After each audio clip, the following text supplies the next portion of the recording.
Hello everybody and welcome to round 2 of Project Cars. Of course today here at Austria, the Red Bull Ring, of course, better known for all those F1 fans. And of course, as always, joining me tonight is the voice himself, Mr. Not Fernandez. Not Fernandez.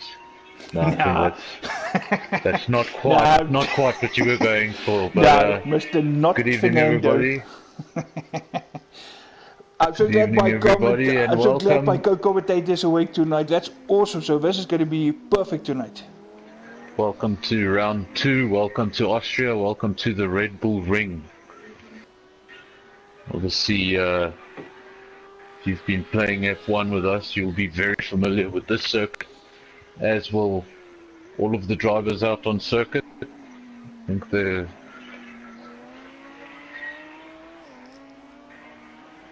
I think it's a little bit easier than what we had last week.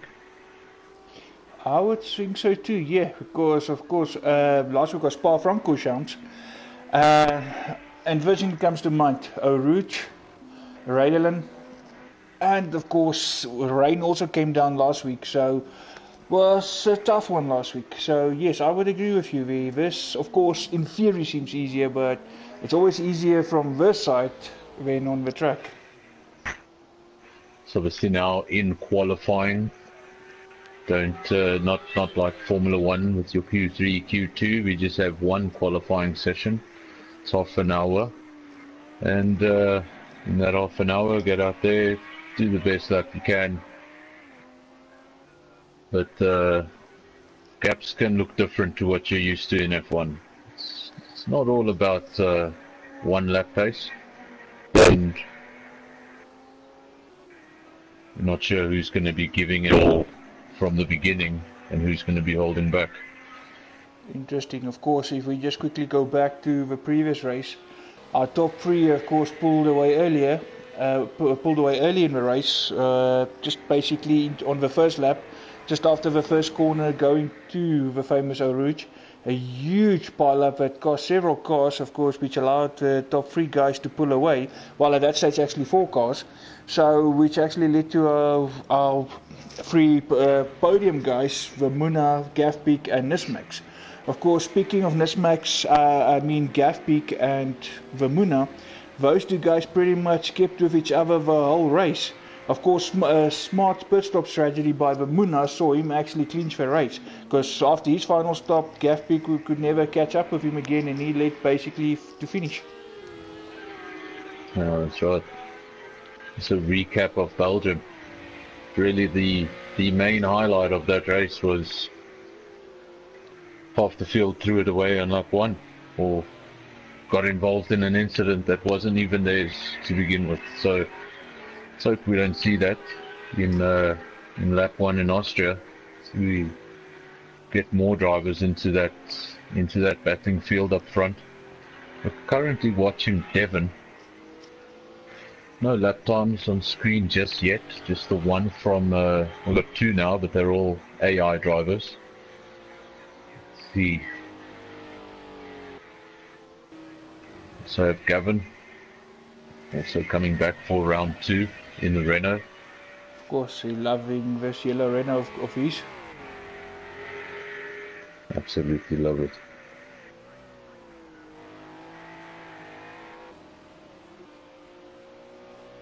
Let's have a look. Somebody Looks went like to the top there. That might be Vermuna if I'm not mistaken. Of course, just double check. Yeah, that is because TNB was That is. correct. Yeah, it's Vermuna. A 131. That's a 131. That's some of the lap times I saw earlier in practice. So it's a good lap time early on in qualifying. And it looks like Devon there with a 133 now in second. So Muna at the moment 2.5 second advantage. Ronald goes second, closes that gap. So just under a second, 9/10 from your provisional pole sitter. Let's have a look who has not set the lap time yet. TND Wazzy yet to set a lap time. course, in that green BMW, of course, he was one of those victims in that lap 1 incident of a previous race.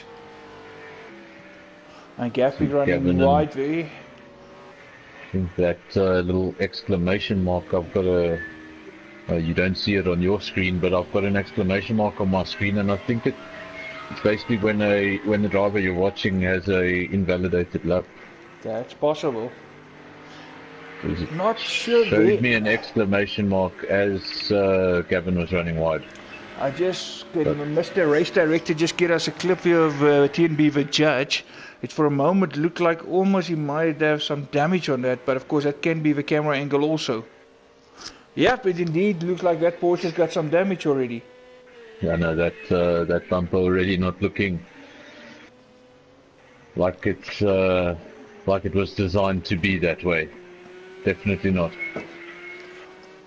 Of course, also had his hands full with the previous race, so must say, looking at that race and already here, he likes this design of a Porsche much better. A lot of guys getting involved in that lap 1 incident that we've mentioned. Really just pretty much putting them on the back foot right in the beginning of a 1.5 hour race. It's never a good thing. But we have seen the pace in the practice session that happened just before this. They had a bit of a practice session, and the lap times are looking pretty close, and Judge was one of the guys that was right up there. No, definitely, and I mean, now talk about pace. Look at Nismax and Vemuna and Gavpeak. Already looking very, very close there in front. Ronald holds second. Yeah, Ronald holds second behind Gav.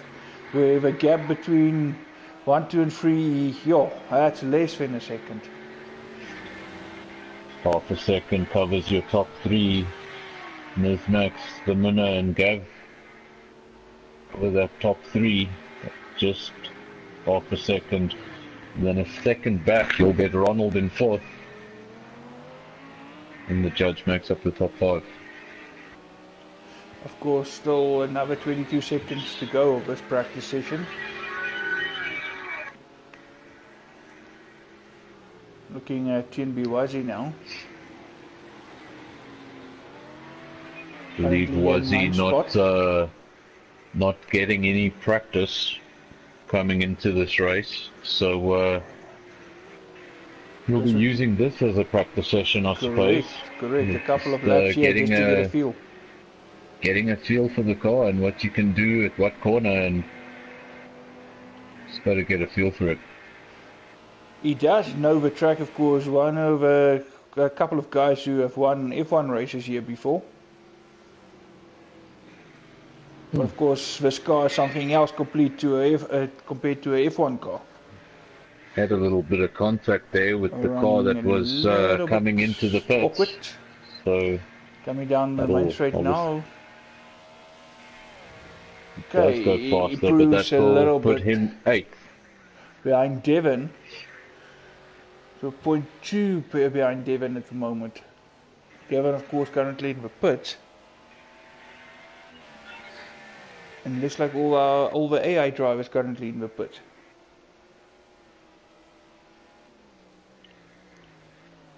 Just do this for a second. Of course, this is also an awesome view. Drive a little bit on board with him. Just to get the feel for it, you can just experience what it's like going around this track. A little bit of difficult cross. Corner this, you know. Even with an F1 car, if you don't know what you're doing here, that corner can actually Even catch with an you out. F1 car, that braking point seems so simple, but it can. And then this part of the circuit, you take it nothing off. You take it in an F1 car. Just to get that point and just floor it. Once you feel the car, that grip is there, the car bites, and just go for it. Well, just wiggling around a little bit there on the exit, not really getting the traction he would have wanted. Goes around the penultimate corner and decides to go into the pits. Did that a little bit late though. Very late decision there.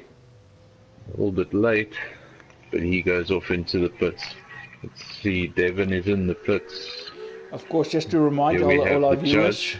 of course, this pit, everything is all user control. If you don't put on your pit limiter, don't watch that speed, it's so easy to get disqualified.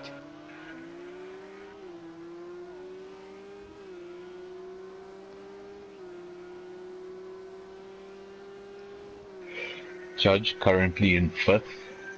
Not actually very far behind Ronald in 4th, just 4/10 of a second in there. And looks like TNB was he's got a penalty there. It seems like he does.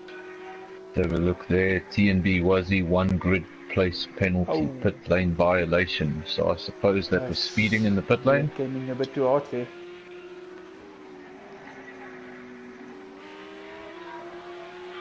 Of course, looking at this, you give you the feel what it's like for a professional racing driver. Just help me out here, not Fernando. Okay. I don't see Chen's name because Chen did join us right at the start. Not sure if we lost him because I'm not seeing him there in the lineup at the moment.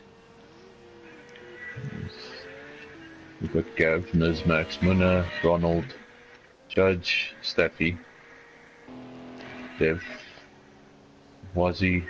Okay, that's AI. Yeah, looks like we lost him. Seems like we must have lost him. Maybe if he left the lobby in that, you know, if you basically get disconnected in that loading screen, then you can't get back in. That's the thing. It's the same. It's the But same he as was on F1. track. I did see him on track just as we started the session.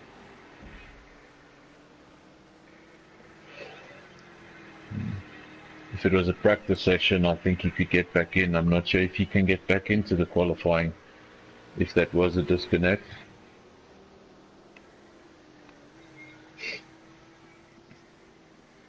Of course, 17 minutes, just over 17 minutes left.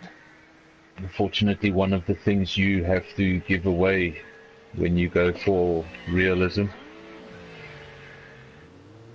you can't have the car ghosting around if it's the ultimate simulator. Correct. Of course, like we said before, yeah, if you let go of the controls, the car let go as well. Yeah, the car will go straight on as you left it.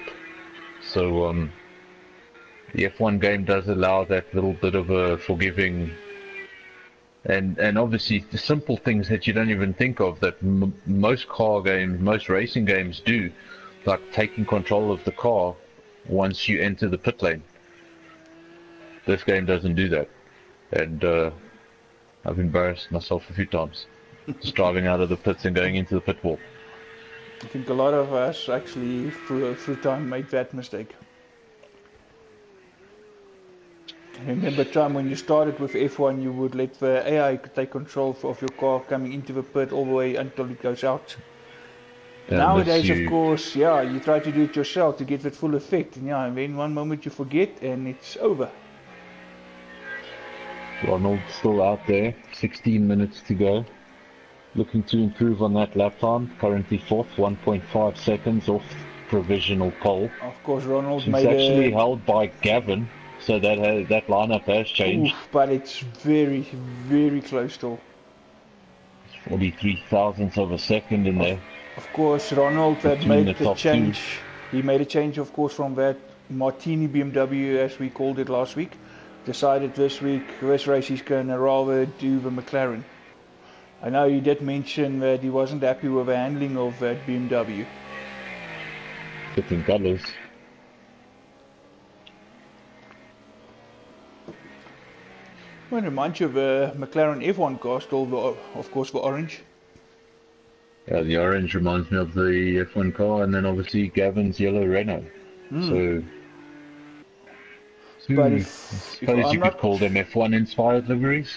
If I'm not mistaken, looks like Munna also made a change in car.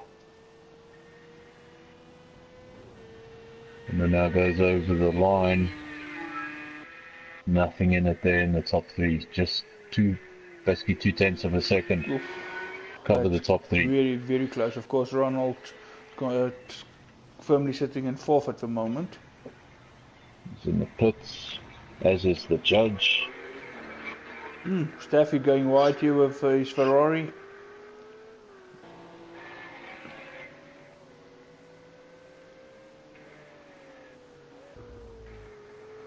Of course, driving on board Join here him with him. now. Currently in 6th place, sitting behind the judge.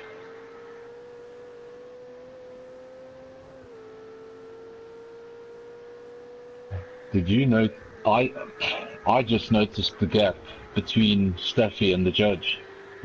I just actually looking at that as well. Look at that gap. I see that. That is wow. 1,000th of a second. This is incredible. I was just about to say when you actually brought it up. It looks like it's gonna be. It looks like we're gonna have two battles pretty much. It's gonna be a battle up front, and we're gonna have a midfield battle. If you look at the timings at this stage. In the meantime, Judge has also incurred a 1 grid place penalty for a pit lane violation. So it seems like the pits, we were just talking about it, still catching people out. That means Staffy will provisionally start in 5th if things remain the same. No, looks but like we still have 13 and a half minutes to go. All of a sudden I see we 15 runners again. Chen is back. I noticed his name being 7th position. Ooh, Static goes wide. Okay, Chen now in 8th. But yeah, we definitely back up to 15 runners. There we go. There is the man in question. With a green car right behind Nesmax. There we go. There he is. Nesmax, of course. Currently in 8th place. Nesmax decided he's going to stick to the same car, so did Chen.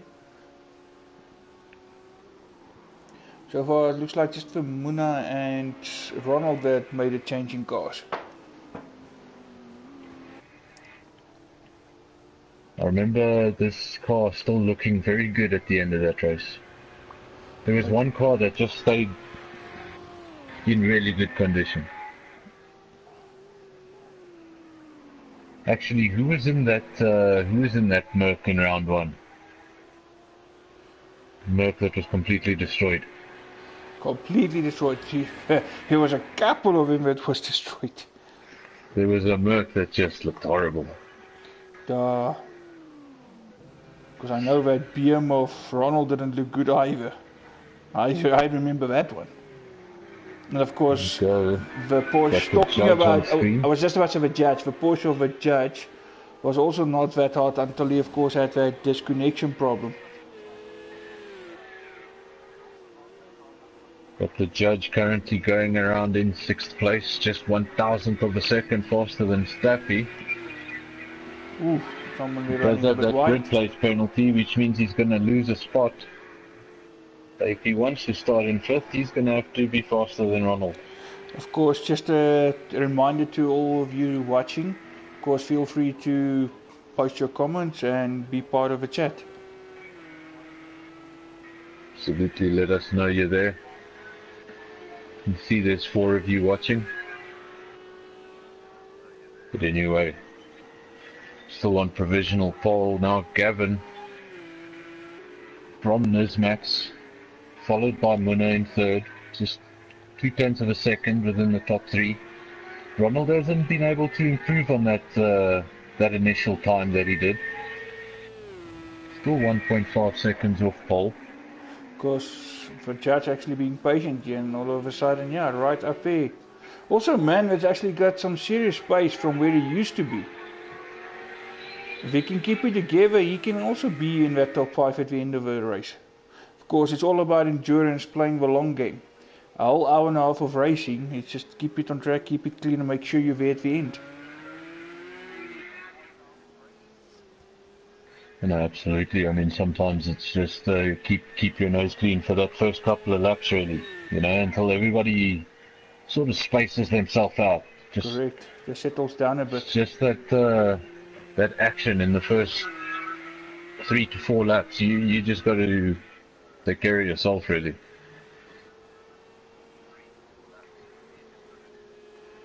Let the others make the mistakes. That's it. You just make sure you keep away from him and let him do all of that. And you make sure you drive around those mistakes.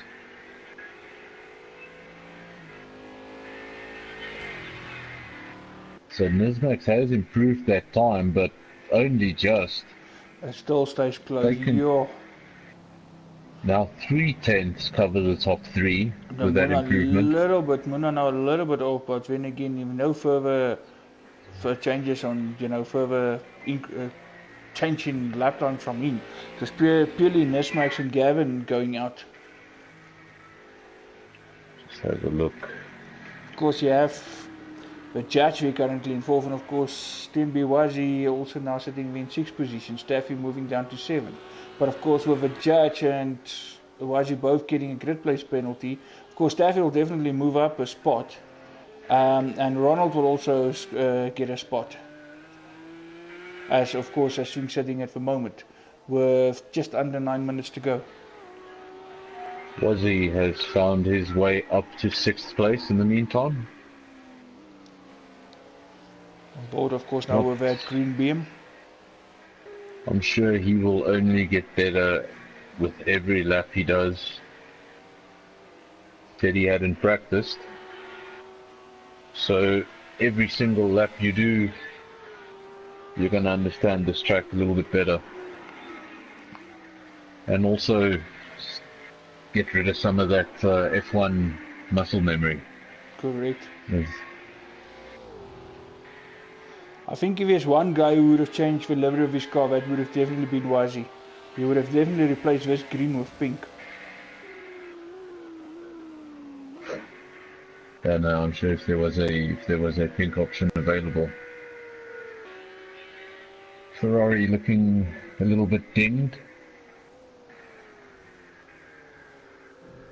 Doesn't look like a lot of damage, but I'm sure Ferrari parts prices, that's a lot of money. That all of his cars. Of course. Chen putting it on the grass on the outside. Ooh. Managed to keep it out of the barriers. I don't think you can call that commentator's curse, because I didn't say a word. I just saw it happen. As I got to the car, I just saw him run wide, and I was like, hey, he's going a little bit wider than... he's lost it. Oh, and so, Sebastian Vettel and Lance Stroll, that's how you rejoin a track after you went off. That is... What made it funny was... Okay, it wasn't... What Sebastian did wasn't funny, but Lance Stroll complaining and then about immediately it. Doing the same thing. Exactly. It wasn't like it was half a race later and he forgot about it. It was literally, he complained about it, and the next second he accelerated into the middle of the circuit and almost took out a Toro Rosso. Which sends Gasly into the gravel. So, of course, a lot of debate after the race. Of course, a lot of debate after the penalty differences between him and Vettel for that. Of course, the stewards did, clarified afterwards. There was no contact with him and Gasly, and he just got a drive through and not a stop go like Vettel did. I think that there were, within F1 there are too many rules that people simply don't understand. And too many rules keeping the guys from going wheel to wheel. And what F1 should do, if they are going to implement those rules, implement them consistently. Say, those are the rules, learn how to deal with it. But when they constantly change things, as it suits them or certain drivers, that new penalty that they introduced to F1, which isn't really a penalty, it's a warning. It's what Charles Leclerc got for that incident. The black and white flag. Which of course, that's like, those guys do that doing again. the We're F1 game, us doing the F1 game, I'm all familiar to it.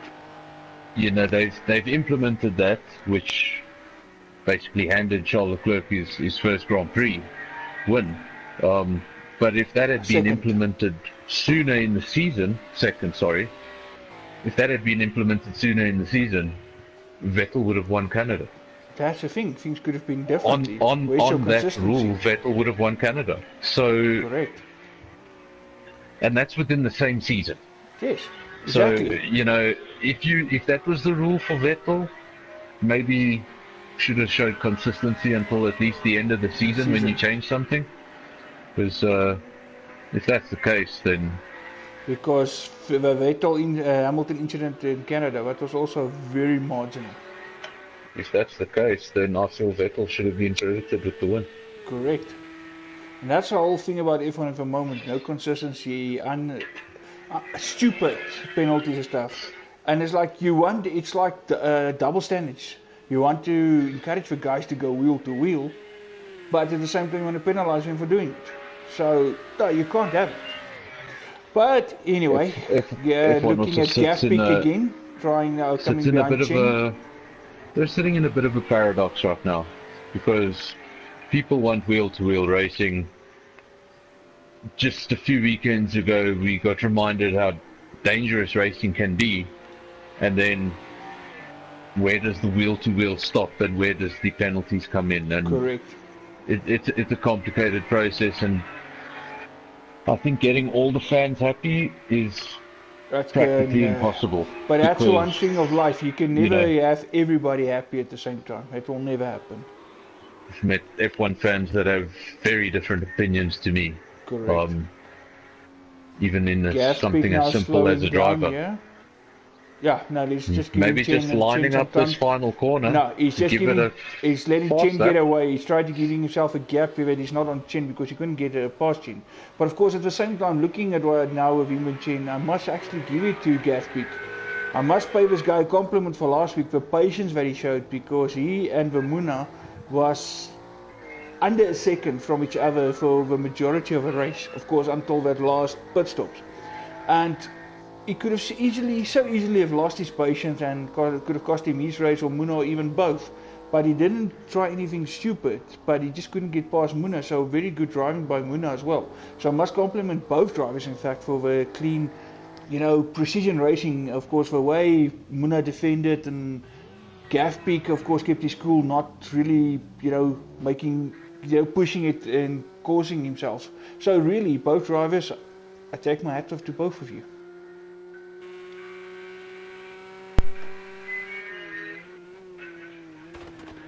Quite the wing on the back of this.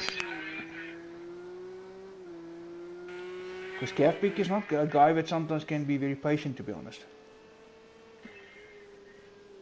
To be fair, he has definitely improved. He did, because if I must go back to a couple of seasons ago racing against him, he actually matured and he's showing a lot of patience on the track now. In the past he would have just ram or drive over you, they would say.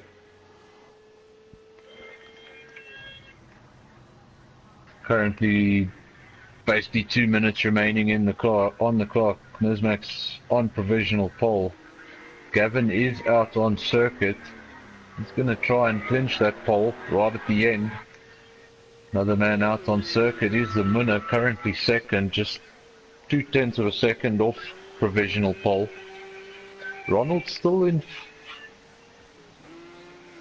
Almost read that wrong. Ronald's down in fifth. Judges improved up to fourth. It's a bit confusing there with third and fourth both reading the.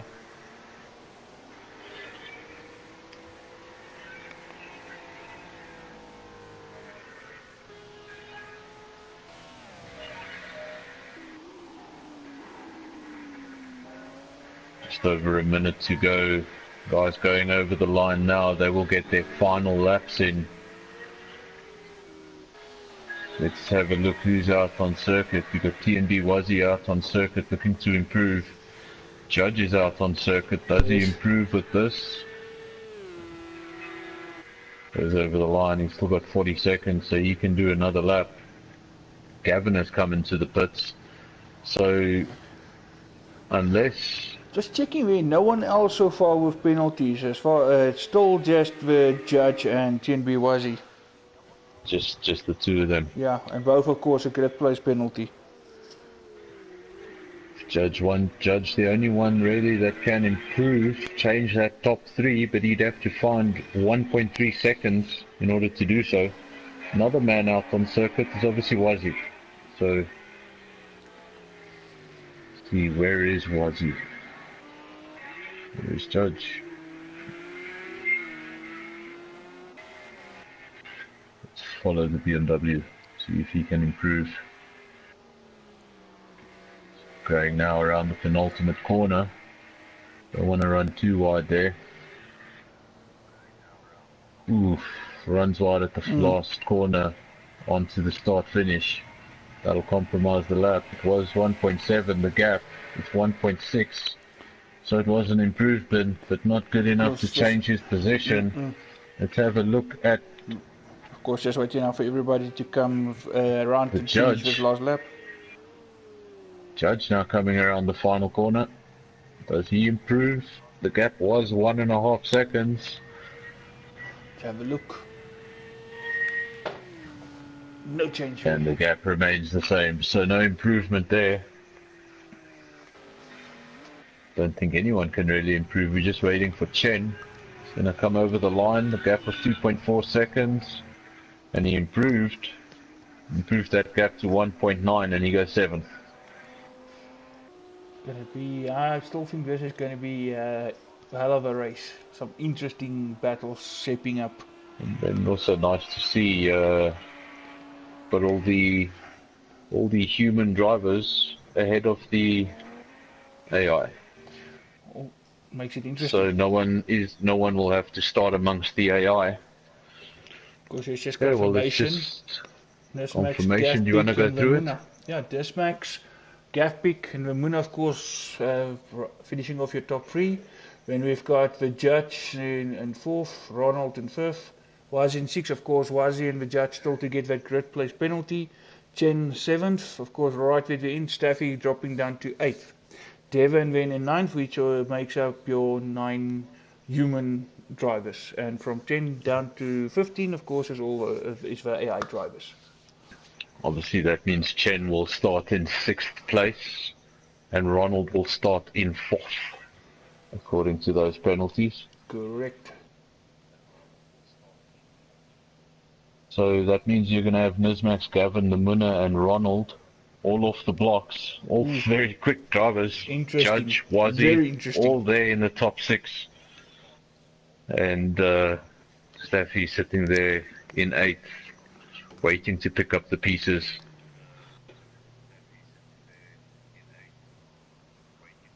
Obviously now just waiting for you guys to finalize race strategies, fine-tuning setups, whatever the case may be.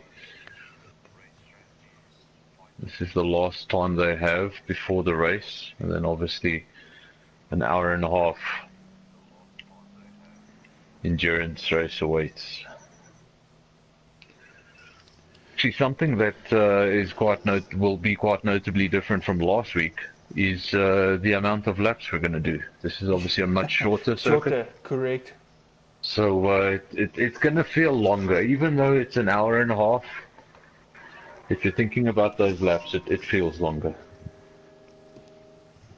I actually think Kyalami in the 90s, when it had a Grand Prix, it was, if I'm not mistaken, it was either 72 or 77 laps. It was a heck of a long race. I think back then, 1993, I think pole position was a 116 in Kyalami, so I'm pretty sure that today's cars would be pretty close to the minute mark. So the track has changed slightly, but it's also gotten faster. So obviously we've got the 9-hour coming up in November. And this virtual endurance racing is just to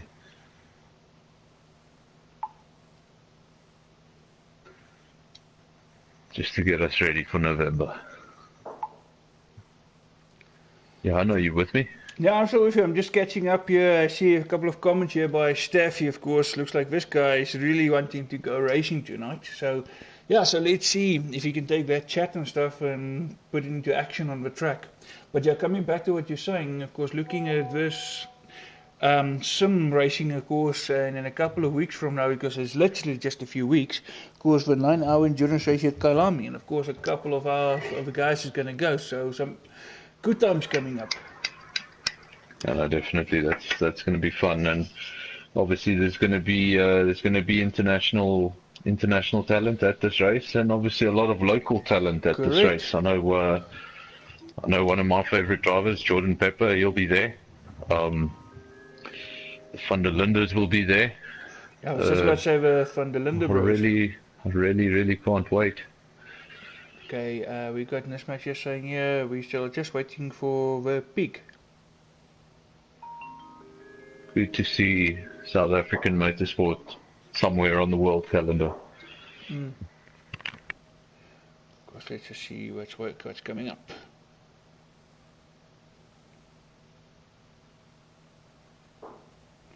Just that final tuning, of course. Let's see. You want to get it just right, otherwise you're going to have an hour and a half of, I can say, unhappy last driving. thing you want is the car to be uncomfortable and you're stuck with it.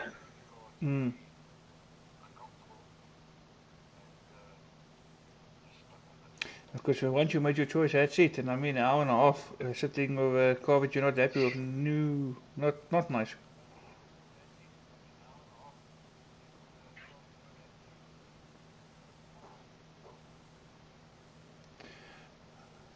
Okay, right. I actually read in an article, it was pretty hush hush, but there was some officials of the FIM present at Kailami about a week ago. So I don't know what you can read into that, but it could mean a whole lot of things. The FIM obviously being the equivalent of the FIA for motorcycles. So they are obviously in charge of WSBK, MotoGP, and a number of other world bike events. So we could see some form of bikes coming to Kailami in the future. Be great to see a MotoGP race around here. Ooh, imagine, of course, now, especially with a whole resurfaced track, etc., etc. So, yeah, imagine. Another thing to remember is next season we'll have a South African rider. Yes. In the Premier class. Mr. Binder himself. Racing against the likes of Valentino Rossi, Marc Marquez. There's some big names he's going to be racing with. All the way from Potchefstroom. But it also shows you your perseverance can pay off. You and the hard work, never give up again, because obviously he's been pushing, he's been, he's Absolutely. just been I mean, Brad Binder's a success story, and I think that people over in Europe, it doesn't really matter where you come from. Obviously, it's going to be very difficult to reach that Premier class. Correct. But if you just look at the number of Spanish and Italian riders in World Superbikes and MotoGP, you can obviously see that certain countries, they assist their drivers, through their career, making it a lot easier. Whereas South Africans, you got to go out into Europe and do it all alone. Okay, so we do have some visuals. Got the cars lined up on the grid. Just waiting for that final. So we saw this last time. The clock begins to tick, but guys just doing final tuning, and when that's done, the clock will go back to 1 hour 30, and we'll be away. Of course, just remind me, my memory is short. No formation lap. No, luckily not. There we go. It's gonna be action right from the start. Of course, like you said, all those Italian, Spanish, doesn't matter where you're coming from. There's always a lot of work, but it just shows you again, if you have a right mindset, if you believe you can achieve and you never give up and you put in the effort, you can actually succeed. If you look at Miguel Oliveira, the Portuguese rider, he obviously he's from Portugal, that's in Europe, but his father basically realized when Miguel was quite young that this kid's got potential, but if he's going to reach his potential, I can't keep him here. And basically his parents committed to him entering the Spanish round of, or the Spanish series of, the Spanish Superbikes rather than doing it locally. And that's really how he got to MotoGP, by making a name for himself in Spain and beating some pretty prominent Spanish riders along the way. I mean, he came up with the likes of the Marquez brothers, Vinales. So, yeah, here we go. There we go. We can stop babbling because the action is about to commence. Right, guys, and we are racing. And what a pull away there by Vermuna again. And that's actually what put him in the lead last time out as well. A hell of a pull away. Muna into the lead, Nismax in second. Let's see, third place. We currently got the judge, so he's made up some positions. Fourth place, we got the yellow Renault. Down to fourth. Followed by the McLaren. 6, and we've got Devon up to 7th. Staffy now coming back a little bit in 8th. After dropping down to 9 there. Oh, there we go. Ooh, someone ran Chen. We've got the first contact that I've seen on screen. Correct. Chen bumping there someone. The guys at the back there just getting involved with the AI. We know that can complicate things. But I must say that pull away from Muna was a hell of a pull away. It looked like Nismax was standing still, and yeah, whoop goes Muna. Now it looks like Muna and Nismax is now starting to pull away from everybody. We'll go back to the midfield in a second. Let's just have a look what is happening at the front with your leaders. It looks like Vermuna and Nismax have broken away slightly. 2.3 seconds away from third. They're on their own. Then you've got another cluster of 2 cars. Climbing. 3 seconds already. No, these two are pulling away rapidly. Gavpik now looking to make a move. Because he's going to have to get past. He's going to have to get past. Oh, running wide. Ooh. He's going to have to get past the judge. There. If you want to stay in contention with Nismax and Muna, he's going to have to get past the judge here. He's getting a bit desperate, wants to get past, and he's making a few errors. Weaving. The judge running wide, yes, his chance, but he also goes wide, coming back in. No, he would have lost momentum there. Of course, and at the front, that gap is just getting bigger and bigger. But again, as I said earlier, Muna again with a hell of a pull away, just like with the last race. Of course, only difference is with the last race, it was him and Gavin having that battle. Now it's him and Nismax. And they're just running a little bit wide there again. Not getting the brake spot on. He's going to want to get past. I think he realizes that gap at the front. We mentioned it was 2.4 seconds. It's now 4 seconds. So 3.9. It was briefly 4 seconds. So that gap is growing at the front. If he can keep it clean here and the start finish line there make him move, he can actually try to catch up with his two again. But he's going to be patient and just pick it at the right time. We need to have a look at the infield and see what's happening further back, but it's difficult to take our eyes off the battle for the lead. But not enough for Nismax to have a chance here. Round to the final corner, here comes Gavpik and Svajaj now. Gavpik going wide, trying on the outside. Mr. Director, if he can just go a little bit back. Here we go. No, Gavpik still can't. And now it looks like Devon is right on him. Devon saying he's going to have a piece of this. Judge going wide. By the judge. Gavpik, side by side. Here we go. Gavpik on the inside, surely he must make it happen this time round. But all in all, Devon catching up with his two. Gavpik only going inside, yeah, and he makes a move. Now Devon will obviously fancy a go at the judge. Now Gavin can try and set off in search of those leaders. He's got to find 5 seconds. That's the time he lost battling for third. But there we have Devon in fifth, and Judge had his mirrors full. Probably thought he could take a breather, but not for long. Because of that battle Devon just right allowed there, and Devon Ronald not far behind. Let's have a look. Chen currently in 7th, and we've got Staff right behind him. It seems like they've all successfully separated themselves from the AI cars. There are 2 very distinctive groups here. It looks like we lost TNB Wazi. We're down to 14 drivers, and I'm not seeing TNB Wazi there on the sheet. Fortunately, we know in the race, if there's a disconnect, there is no way of coming back. Correct. Your car has crashed or disappeared off the circuit. I think we missed something here, because Gavpik all of a sudden is down to 8th. That takes the judge back to 3rd position. Now here we go, Gavpik now having to fight his way up again, and this time from further back. I don't see any damage. I don't know what that might have been. Did he go off all by himself?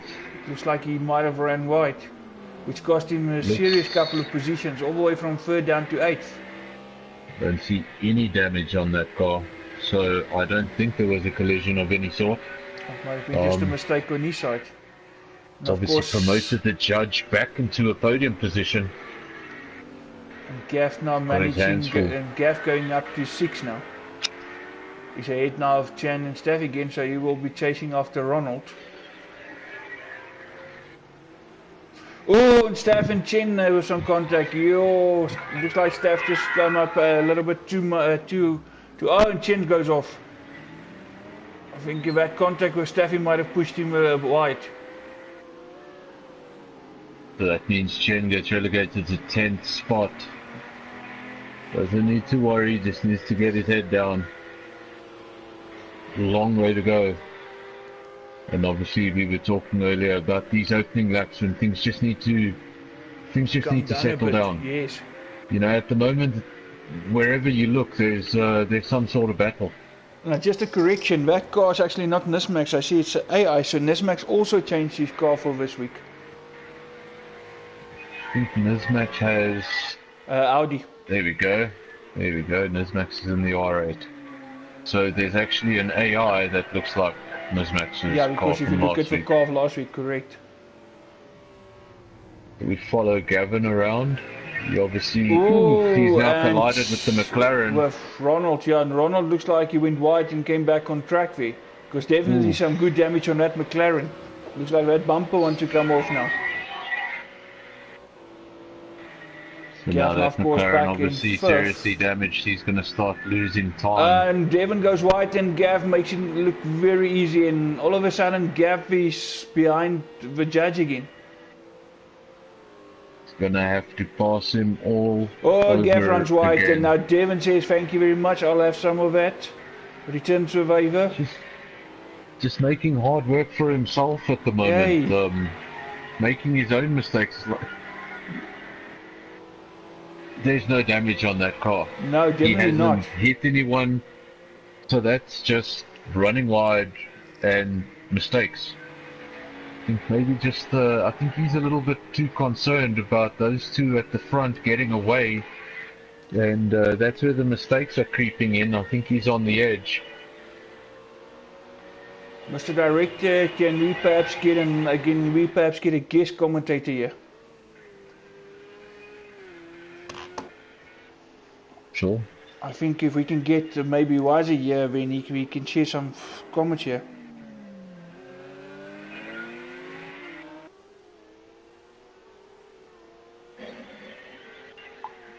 Okay, so you go back to your leader.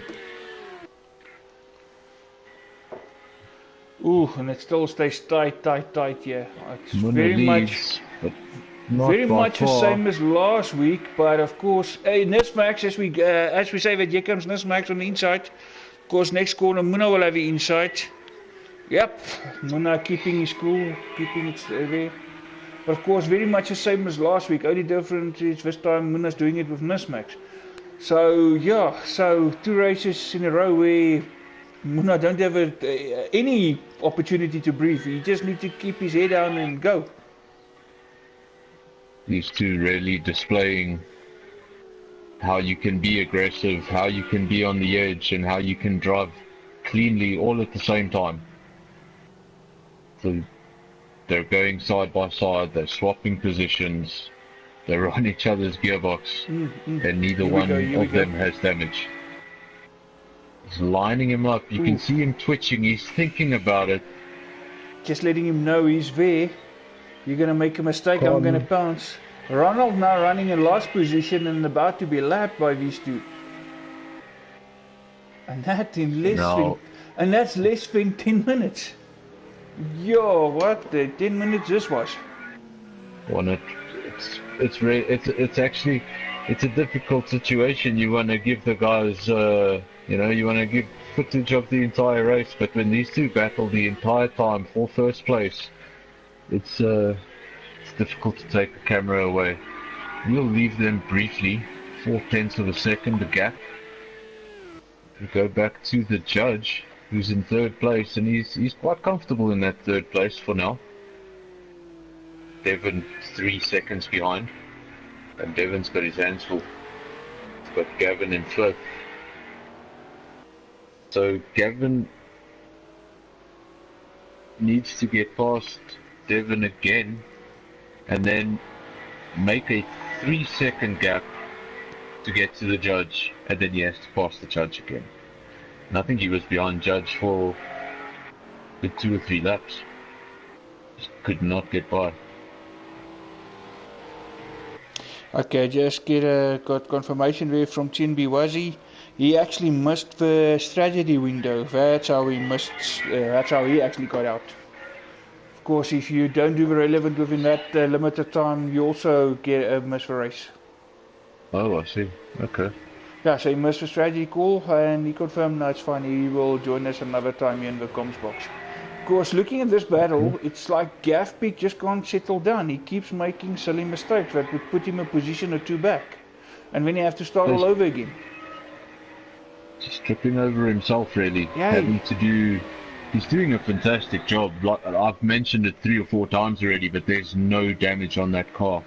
He's had to make multiple passes. Here's another one. Here we go again. As we speak. Back to 4th Beautifully position. done. Up the inside, late But on the brakes, no problem. Can he keep it this time? Because that already puts you in, 14 seconds behind the leaders. Basically passing Devon, he's had to do that job 3 times. And getting past the judge was difficult, and now he's going to have to do it again. So running wide, all the while, the gap between those top 2 and third has just gone over the 9-second mark. So they are getting away at the front. Still a long way to go. Just realised there's no lap counter on this. So we have no way of knowing what lap. I don't know what lap. Oh, there we go, lap 8. Ah, you found it. Next to next to winner. We're so into the times we didn't even pay attention. How bad? Terrible commentary team. What can I say? Okay, Gav Peak did take out a bit of time away from the judge, and he's pulling away from Devon, which actually Devon is now, there's a little bit back here, not much, but falling back to hopefully Gav can now calm down a bit and now really push to get past judge this time. Of course, first time, like you said earlier, it was difficult. So to get past him this time is going to be some work, and if he's going to do it too hastily, it's going to cost him again. We'll go back to your leaders in a second. I just want to confirm something. The McLaren in last place. I just want to have a look at this car after it's been in the pits. Like, okay, you see, it still looks bad. But to the driver, it doesn't look like this. So sometimes by the end of the race, when we see a car that literally looks like it's been flattened, the driver doesn't see it that way. But yeah, that car still seriously It looks. doesn't look good. If that's the repair job they did, I don't think they did a. I will fire my crew. If if I go to the panel beaters and they're like, right, sir, your car's all done, and they gave me that, well, it's a McLaren. I'd take it home in that state, really. Of course, talking about last place there, he's got a front view seat at the moment to our race leaders. Probably have to save up for a year to change the bumper. With that car, I think more than a year. Probably. I think you need Lando's salary. Nesmax having a sniff. Boona, of course, keeping his cool, keeping his line. He's not going to give it Used up to have just been like that. at it for 10 laps. And still Without no, fail, and without still, making a mistake. I was just about to say no silly mistakes, no duplicate of what Gavpik is doing. Speaking of which, he's now pretty much just, it looks like just over 2 seconds behind the judge. That's of course if he can keep going and keep it clean. Now I'm not entirely sure of Ronald's pace at this time in the race, but this can be a compromising position. Correct. When you've just been lapped, now that the damage is fixed, and if you do have pace and these two are battling and you're catching them, you just don't want to get involved. Correct. And it really hampers your race. It's happened to me in F1. Of course, just to remind everybody, and of course, the Progress bar is on Progress, so we will have nighttime racing as well. As you can see, we're already at the sunset phase. Now, of course, at this time of day, it's always difficult. The shadows of certain parts still have sunlight at the right or the wrong angle, if you want, can also blind you. So very tricky times to be on track. So with these two battling at the front, we also need to take in consideration the elements. The progress bar, does that mean that it will be sun up by the time we finish? Or That's will my we end in the dark? No, that's my understanding. We will go from day to night, and by the time the race finishes, it will be daylight again. There we go. And in Belgium, the settings were on realistic time. Correct. That's but why of you course, saw it getting gradually, slowly it got darker.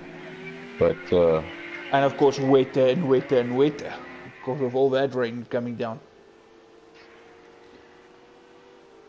Obviously, This a match change is that pulling back a I little suppose we bit. can mention.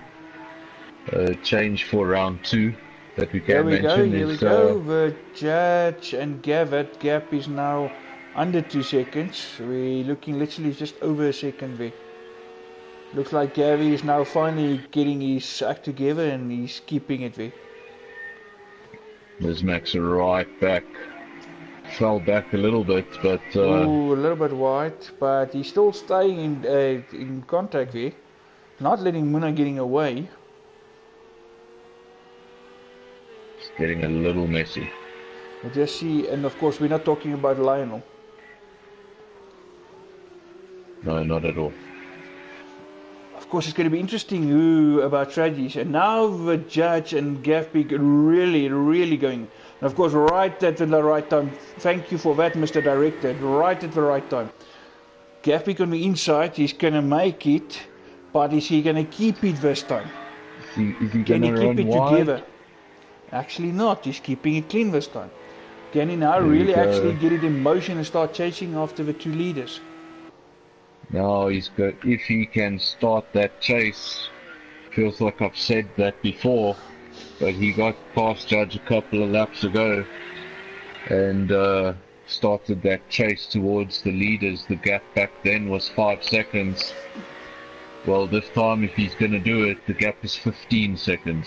He's So going to have to keep it clean now. No further mistakes. Not silly mistakes like he's been making. the off-screen mistake that we did not see that cost him multiple positions 5 positions. has cost him 10 seconds, basically, here in this race. He has closed the gap slightly. But it's going to have to be a lot of patience here now to make up for that. Because right back here with the race leaders, still hovering there at under a second. Mismax I happy to was just keep his distance saying for now. earlier that for round 2 by request of the drivers. As far as I understand it, we will not be seeing interesting weather conditions for quite some time. I think And the next yet- couple of races, they're going to be dry. But of course, there will be progression from day to night and etc. etc. Of course, going back But to day. even the progression from day to night, you know, That's challenging by itself. if you were using something as a brake marker, Not the same at that's night. sort of out of view right now. Correct. It's not the same, and track conditions change, and obviously we've spoken about the simulation value of this game and things being very realistic, and these tires do really react to track temperature as it goes up and down, and obviously at night those cars are going to feel very different then. And of course, another thing, if you get into a tight spot where you damage your nose, if you manage to damage your lights, you also bug it because you need these lights to see where you're going when it's dark. Ooh, and Judge running a bit wide now. That will bring Judge Devon getting a into whole lot of gravel. that will bring Devon a bit closer now to him. We'll just extend that gap now that Gavin has been able to open that cushion. Let's see, where is Devon? It's 4 seconds behind the judge. Got Chen still in 6th place. Had a relatively clean race. Saw him get into a slight altercation with an AI earlier on, but doesn't seem to have any damage. Car looks perfectly fine. Got an AI in 7th. Staffy having a quiet race there in 8th at the moment. He's right on that AI, but you just said in 7th. Representing Ferrari. There always needs to be a Ferrari, right? Of course. It wouldn't be right if there wasn't a Ferrari out there. Doesn't matter if it's F1, doesn't matter. There must be a Ferrari. And then obviously your final England rider in a well, at least Lando didn't do that. He just beached his. Apparently he got charged for the towing. For it to be removed from the gravel truck. McLaren charged him for the towing. Nismax is in front of Amuna. Here we go. Nismax somehow, somewhere past it. But and of course, as you say that, he there sweeps goes up the Muna, inside. not giving up. Ooh, Nismax comes back. Kind of a corner there. This is going to be interesting dice for the first one. No, but Muna managed to pull it out. Muna been back in the lead. Keeps in front. I'm sure Nismax is hitting triangle for DRS. I can only imagine. Flashing him a bit of lights there. There we go. Flash, flash, flash. I would take that as Nismax perhaps heard us. And he now actually just flashed the lights to say, yes, he's been trying for DRS, but there's no DRS. Of course, Nismax experiencing now what Gav Peak experienced through the last race. It's really what he needed there down that Muna really that is a tough guy. You're not just going to get past Muna. And if you do, to pull away, that's a different thing. Muna again will have a better line into the corner. He's going to be right behind you, and the moment you've got to make the pass stick. You're going to have to really go on the outside so that in the next sequence of corners you have the inside line. Otherwise, it's not really going to work. Don't know if you saw that, but there was a little bit of contact. Muna went off, got a bit of gravel. He's now in 2nd. But I think that might have been more or less what have happened the previous time. That's how Nismax ended up in front. But this time actually, here we go, final corner. Yeah, this time looks like he's actually making it stick. Muna's not coming back at him, at least not this time. There you go. Muna going to return the favor now and flash him some lights. Considering how dark it looks, the sky is still pretty blue. Nismax a bit wide for Muna right on him. Actually, good shot. Now you can see. That's the thing. You can take the lead. Like, this Porsche's top speed. Muna again with the best line here. He's going to take the inside. Surely that will give him first Doesn't spot want to again. run wide, doesn't. Keeps it right in the middle of the circuit where he wants to be. You know what? Let's just swap this position. They There we go. always say, it's one thing catching a guy, it's another passing him. I'll tell you, it's one thing catching him, it's one thing passing him. It's another staying ahead of him when it comes to Muna. Absolutely loving the camera angles in this game. Can really see the battles And how close it a is. lot closer. And if you take this camera angle, that takes that 0.2 second gap, it puts it into perspective for you. Let's just do this. You know, listening to the seeing That these all camera feels a little angles. claustrophobic for me. But you, I really don't like this but view. you understand what the racing driver goes through, because this is pretty much what they see. Absolutely. In this, And oh, they're that's going to not, try for a bit of slipstream here. Gonna have to force Muna again to make that mistake. But Muna, of course, while he's in front, he's just keeping his car on the right lines. another thing is, if Muna makes a mistake and you get past him, good luck getting past him making the same mistake.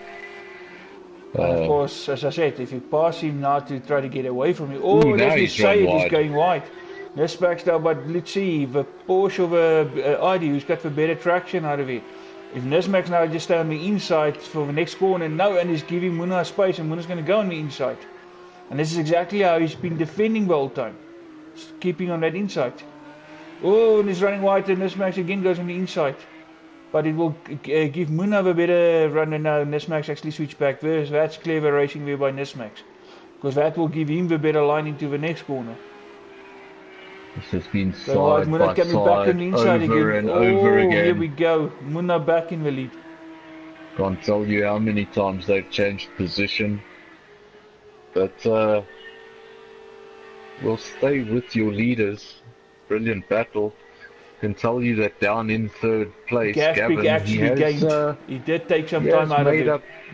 Made up some ground, and obviously as these two continue to do this, they're obviously not hitting the apex of the corner and getting ultimate braking and doing everything perfectly right. So Gavin should be able to close that gap. The longer this continues and the longer Gavpik can keep it clean, Gavpik actually can catch up with these guys, and maybe even quicker than what we anticipate. The longer these two fight, of course, just a little bit over an hour still left of being brought back into this race. Continue to go at it. Obviously, no word yet on pit stops, strategies. How many pit stops? Nismax this time with the inside line into the corner. Can that really Porsche? Yeah, that Porsche is just an announcement, but he goes wide. A bit of sliding there. That puts Nismax in a better line. A little bit. Yo. It's compromises his acceleration coming out of the next corner, and that's allowed Nismax to retake the lead. Better line, but can he get a bit of a breather from Muna before Muna actually have the ability to cut back at him? First time round he actually stays in front around this sequence of corners. Watch this next session. Nismax has gone wide here a couple of times around the penultimate corner and around the final corner, and that usually allows Muna to come back. Nismax actually pulled out a little bit of a gap here on Muna. Just a bit, just enough to breathe a bit.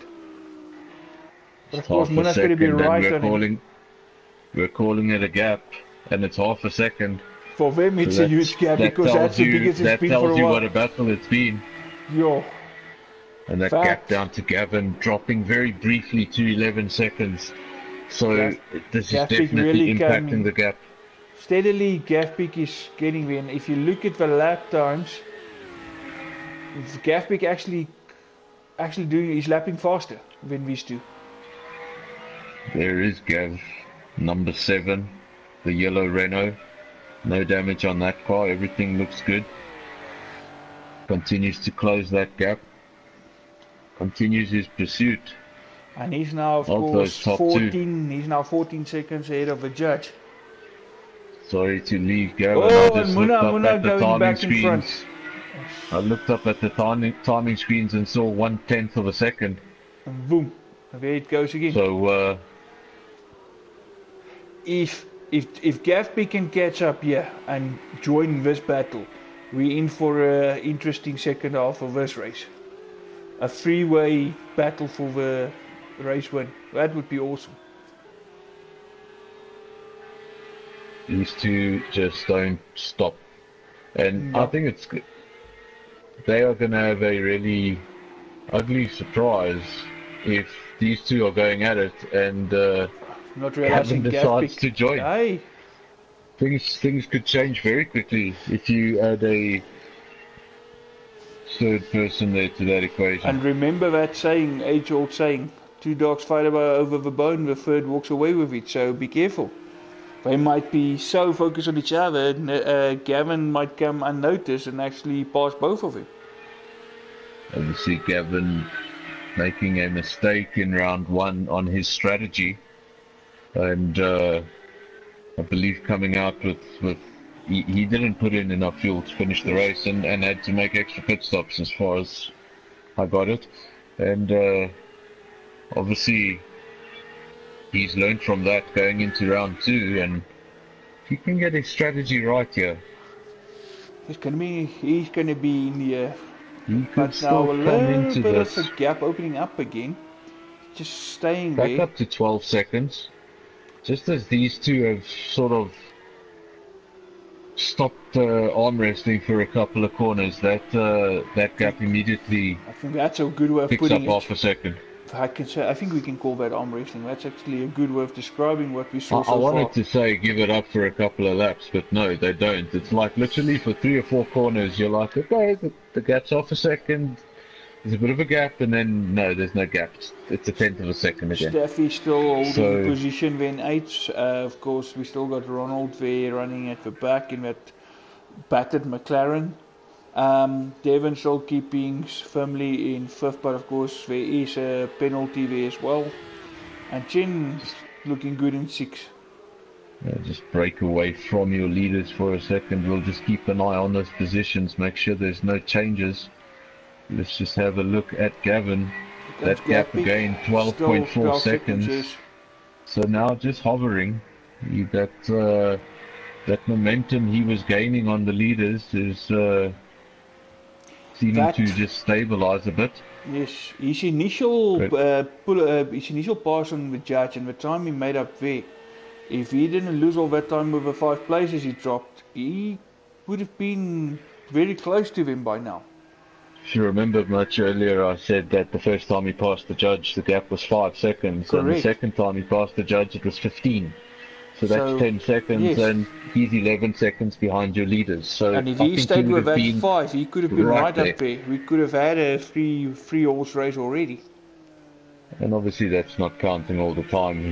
I think he actually had to pass Devon 3 times. So, a bit of a complicated opening couple of laps there for him, but he's on the podium.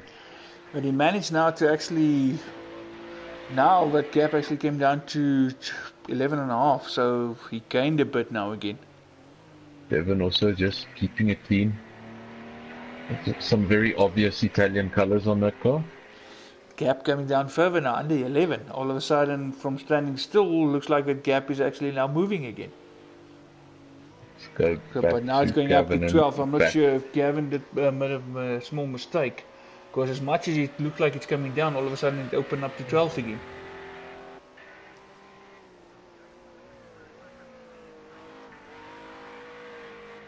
I think when we see sudden changes like that, sometimes it can, because it's all live time deltas, I think it can also just come down to if your leaders are at a slow part of the track at a correct. time where Gavin is full throttle, then that time will come down until he reaches his next breaking point. Because if you look at the lap times currently between the top three, there's not much in it either. Actually, Nesmax is the fastest. just gonna bring up a timing screen here. Not a master with this game, but let's just see if I can get this right. I just want to have a look at their lap times. Can you see the timing screen? Here we go. Okay, there we Base go. Muna with a base lap, but Gavpik actually got the base lap 131.5, where Muna's got a 132.0 and Nismax a 132.1. So But obviously their that's your best. fastest lap hands down Gavpik.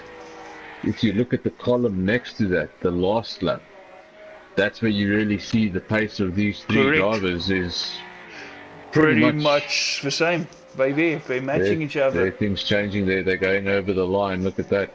Muna sets a 32.8, Nismax a 32.9. Devon's got a 50-second penalty. Let's see what Gavin can set here.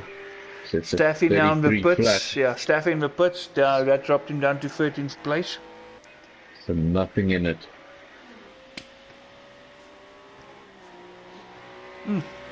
Yeah, that just gave us an idea more or less if we can figure out who's who, where we're on track.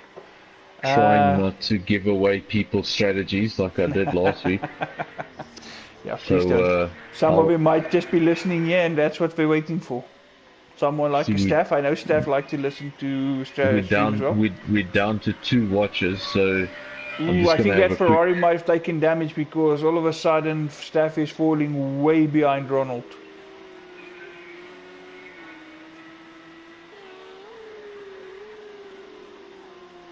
Nismax, of course, Nismax back in the lead. Muna running wide. As we said, now coming out of the pits. He's in the pits. Looks like for the first time, the gap between Nismax and Muna, we actually have a gap of a second. And as you say, just briefly. But that's the biggest it's been the whole race so far, regardless who led. That's the biggest gap we've had, and Nismax leads from Muna. Can this be the opportunity that he's been waiting for the race so far? This is actually the opposite of what Gavin would have wanted in this situation. Now falling back. He wants these two to battle because now they're both in a bit of air. Obviously, Nismax clean circuit ahead of him. Muna doesn't have a car directly in front of him that he's fighting, so they're each driving a lot better than when you're going side by side. I still believe in such a case like this, the guy behind is in a better position because you can study the guy in front of you, you can watch your racing line, all of that happening at the same time. If you're in front, if you want to see where the guy is, you always constantly have to look back. And just looking back, you actually lose focus on what's happening ahead of you, and you can so easily miss your break points and stuff. I think defending is more difficult than attacking. I agree. You're defending from both sides. You're watching your mirrors, and you still got to stay on circuit. You still got to do enough to focus on your driving and not focus on your mirrors. Whereas the guy at the back, he can really just follow you and stay close, and the moment that mistake happens, pressure. And you spoke about MotoGP earlier, and that's actually thinking MotoGP is a very good example. How many races just in the last couple of weeks have we seen where the race is won literally by waiting till the last possible moment and overtake the guy in front? And you can really you can study that driver. Correct. If you stay behind him for 5 or 6 laps and you just watch, okay, how does this guy take turn 1? How does he take turn 2? And somewhere along the line, you're going to say, I think I can take this turn better than him. That's it. Every now and then he slightly runs wide, and then you wait for that mistake because you've studied him. Shallower line. And I'm making that sound a lot easier than it is. Like I say, if you're following the leader, it means you're just as quick as the leader. Correct. And you're going to have to show consistency, not just that gap now coming down. That gap has closed. Yeah, but Nismax also now traffic. Yeah, correct, back markers, and that of course looks like it's AI. Yeah, and AI is not the friendliest when it comes to allowing the faster guys through. Now let's see how this affects Muna. He gets by a lot easier. Much easier. So Muna And that definitely has gained closed there. the gap 0.4 of a second, and there's a lot more traffic That on helped the other Muna side of a the straight. lot. It's actually gone back up to 0.7. That really, Muna is the biggest winner there. With that yellow lights of a Porsche. And Gafbig actually falling further back now. Not sure if it can be tires or maybe fuel saving, what's happening. No. There we go. Almost made a big mistake there. Almost left the lobby. So that would have been catastrophic. Whatever you do, do not press circle. No, please don't. Oh, I didn't know it was as easy as that. Just press circle and it's done. It's all over. So if I ever want to have a, it's so easy, and if I once ever you're out, want to you're have out. a rage quit commentary, I now know how. Oh, you're out, and it's so easy. But it's not easy coming back, because you're trying to come back, you'll never come back. Of course, just under a 50-minute mark to go. Haven't Gafbig actually spoken about lost. Gavin in quite some time. He That lost gap's, now the gap came down, open up a bit more. 18 seconds. Yeah, he The lost some judge still serious time doing now. a fantastic job, 4th place. He's had a fantastic drive. Very quiet but steady. And he's kept his distance from Devon. Devon 8 seconds behind him, not really being able to close. That it's actually just gone up to 9 as I said that.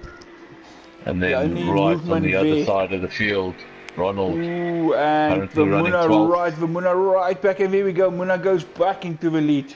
We just got away quickly there to Ronald, but I see Nismax actually reclaimed it. But of course, it's also traffic. It's a lot of traffic.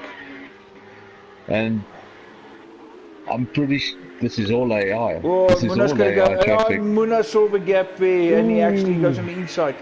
But Nismax, of course, going very aggressively, is at none of that. Said no, not this that easily. Back. But traffic now really is gonna compromise it for these two guys. But of course, again, as much as we said earlier, it's always more difficult to defend. Now, the backmarker spots the first guy, not immediately, so the first guy will always lose the most time, because by the time the second guy comes to lap, now by then the backmarker already knows they're there, now he will move over quicker. So again, Muna here in the better position for now. And Gafbig lost a further second or two.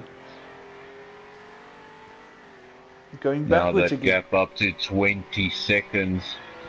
Let's actually have a look at the gap. Just keep a note of that gap. 19 seconds between Gav and Judge. See how that gap is affected. Obviously, all of these drivers are going to have to pit. Looks like we mentioned it a few times in round 1 that pit stops can be very different things in endurance, and somebody who's putting in a short little bit of fuel and getting out there relatively quickly, and the next guy could have repairs, be filling up, and be in there for over a minute. So pit stops will inevitably mix this up. Don't want to talk about strategies, just in case I'm right. But and you don't want to do the commentator's curse. For now. Oh, Gafbig goes very wide here. I'm not going to count that as a commentator's curse, because at the time of hitting the gravel, I wasn't saying a word. I was actually having a brain freeze moment there. I don't know what I was doing. But that is a true example of what we said earlier. Gafbig actually being his worst enemy in this race. He could have been up there with the front guys. It could have been a three-way battle. But he's just making life very hard for himself at the moment. Spend so much time with your leaders that gap of 12 seconds, obviously A not few minutes 25. ago. You've got to ask yourself, if was that time that we just saw on screen now, was that the only time he's run wide? No, Was that all pace so. related? Because we had a look at the lap times a few laps ago, and he was with the leaders within a tenth. The time he was behind them a few laps ago, all of a sudden doubled. Just to have a look now, what was that last lap? Obviously your leaders doing a 132.3, 132.7, and Gavin doing a 137. Was more than 5 seconds of mismatch, just under 5 from Muna. And obviously Judge doing a 133, so obviously also picking up time there. And just obviously very, very difficult game, but Gavin causing, he's not having bad luck, he's causing his own issues. He runs wide again. And each time you do that on this game, the tyres do take time to get that rubble off, to get that debris off. You don't have the optimal grip, so you don't want to get on the gravel, you don't want to get on the grass. When he goes wide, I should probably stop talking, because I think he just got 2 tyres on the grass and 2 tyres on the gravel. That's not just becoming more often. Let's go back to your leader. That gap now 26 seconds as they go over the line. So let's go to your leader, Nizmax, again. Now he's behind his car from last week. Am I right? I think that was his car last week. Yeah, that was what his car was last week, correct. Yeah.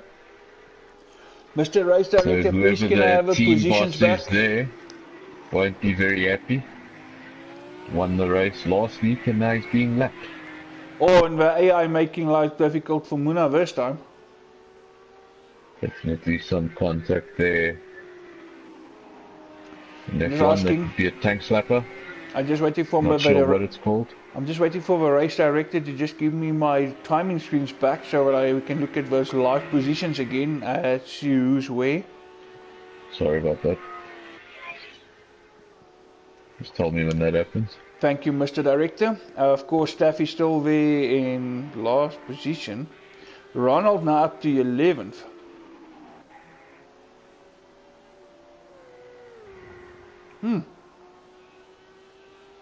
Ronald, so Muna going slightly faster on that last lap. These two trading laps, and Gavin back into the 132s where he belongs. I hope he can keep it up. Always interesting to have several guys. Must compliment this game on its spectator mode and all the data that's available to you, and the camera angles. Muna in the pits. Muna's in the pits. Adds to the experience. Sorry about that. Let's see, there's Muna.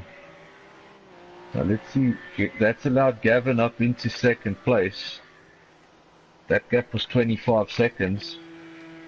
But if there's damage and now, he's stopping for repairs, judge? that might actually bring Gavin back. Judge coming now around the final bend and over the line. And Muna's on his way. Muna's on his way. Judge will take the position. That's it. Judge is. Of course, we will only know for sure what is gained and what is lost once they also stopped. Now, obviously, the guys all running different fuel strategies. We don't know if all 3 drivers were on similar strategies. Are we expecting them in the next lap or 2, or did they have a whole lot more fuel in and we won't be seeing them come in for the next 20 minutes? So, all will unfold. Nizmax has come in. Nizmax is in the pits. That can be either Gavin into the lead of the race. That can be either a true stop or it's to counter the Muna. He's now in the pits. Now we watch the Renault. But of course, go around the final corner. To stop. Coming around here, there's Staffy. There's a red Ferrari of Staffy. That car also got some damage on it. And there we have him going down the pit straight. and Nismax on his way. We actually got them both in the same shot there. Here comes the judge. And there we go. So Gavin leads the race. Let's see if he's got a heavier fuel load. This might be his chance to actually make up some time for all those mistakes he made. It's gonna take some quick laps. Those times we were seeing, those 132s or whatever they were, he's gonna need to string a few of those together, and obviously before he goes in and does his pit stop. There we go, 132.4. That's the lap times he needs to be doing. Doing the job so far. There's max 12 seconds of your leader. You see Staffy actually going heavily into a barrier there. Real nasty shunt there. See that. There we go. That Ferrari is not looking so good. Oh, there's more barriers. Oh, and Staffy doing what Staffy is doing best. Not good. That's not what you want to see, obviously. No. Oof. Yeah, that Ferrari now. Yeah, you can see the insides of the Ferrari. That's never good. Well, let's go up the order. Let's see. Devon is in the pits. He's and Nismax now actually Nismax gaining on Gavin, and also at the same time pulling away from Vamuna. So I'm not sure if it's more or less the same, if it's a bit lighter, but Nismax actually gained time out of that stop. It's with the fuel, it really makes things interesting because Gavin may have, I suppose he hasn't pitted yet, so I suppose he's got less fuel than Nismax right now, and so he should be quicker, but his tyres are worn out. Correct. So Nismax may have the heavier car, but he's got the superior grip, he's got the superior traction, and it's showing because Gavin can't really get away, and that's what he needed to do. He needed to string some amazing laps together and just open that gap. At the beginning of the majority of the race, we actually saw a gap between Muna and Nismax of under half a second. Now, if you look at it, after that stop, it looks like there's pretty much 12 seconds between them.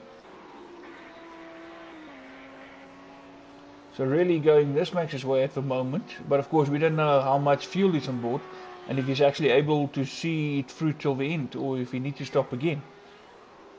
See now closing that gap into single digits, 9 seconds the gap.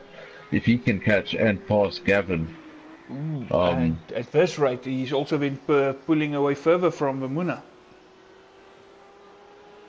Let's have a look, where is Muna? He's been with Nismax for most of the race.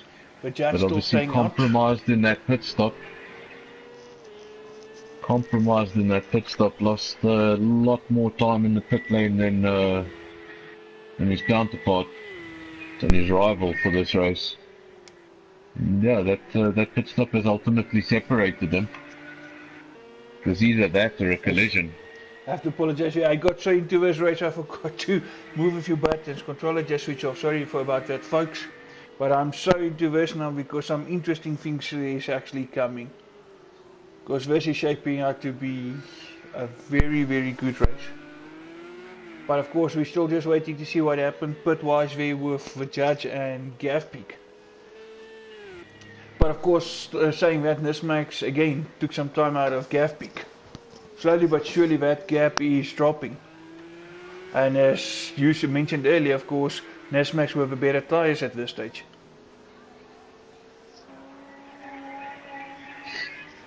That gap now 11 seconds, it was 9. So Gavin has found a bit of time. I think he has those really fast laps in him. I don't think he gets enough of them in a row. Correct. Have one or two maybe, to really string something decent together. You know, you can have 5 amazing laps, and then if you have one lap that's 5 seconds slower than everyone else, 5 amazing laps don't really mean anything. No, you need to be consistent. One lap after the other after the other. Nothing in it between Gavin and Nismax. If you look at last lap and best lap, of course last lap Nismax just slightly faster. But of course, yeah, if you look at the judge in third place versus Nismax, Nismax definitely getting away from him.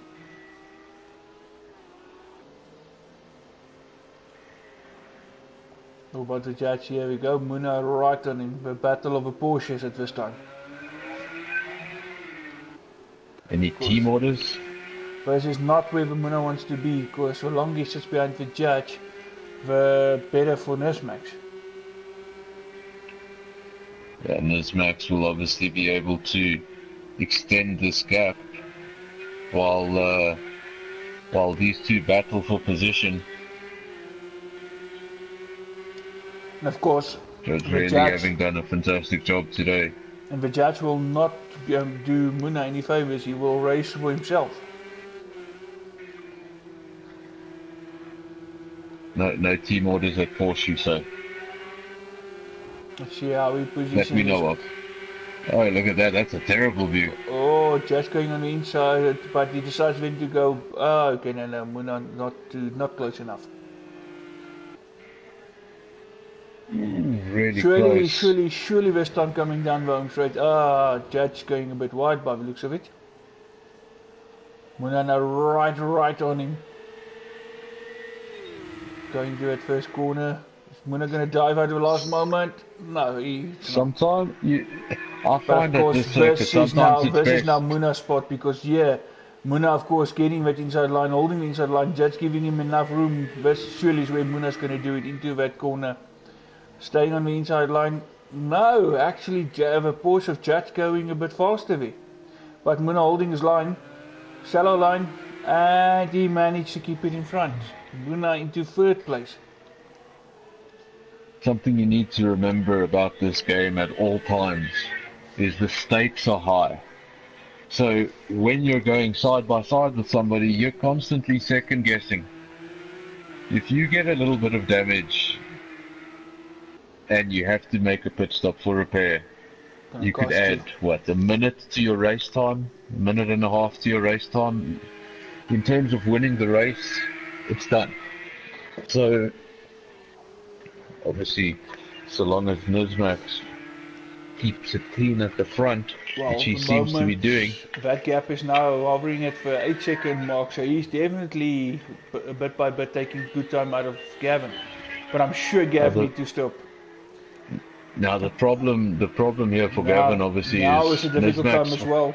Sunrise. Ooh. If Nismax catches him and passes him, he will be a pit stop behind. That's it. That's going to put him further back. Over time he might have gained by staying out, this will be out the window. You really got to just, when you're trying to do an undercut or an overcut, you just got to really watch those lap times and know if it's worth it or not. Obviously he's got no idea what the rest of the guys are lapping in. They're again in the 134s. So every now and then just having that one lap that drops a whole bucket of time, that's probably where we see why it's in the 8 seconds again. And seems to pull it to just over 10 seconds and then to not able to make progress. Of course, just a little over half an hour left here in this race. It's gone by really quickly actually. I must say we had some exciting battles so far. Let's see if those two will be reunited before the end of the race. I can confirm that, of course, that we saw earlier with Staffy hitting the barrier after barrier. That was actually enough for him. He has retired. Just confirmation. Down to 13 runners. Confirmation from Staffy that Ferrari was insured. I would hope so for his sake. Otherwise he would have not hit it the second time.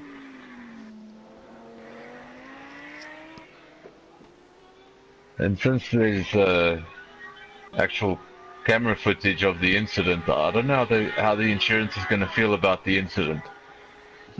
They may find a few unnecessary damages. They're dents. going to say, no, they're not going to pay. I don't think our insurance would cover you there.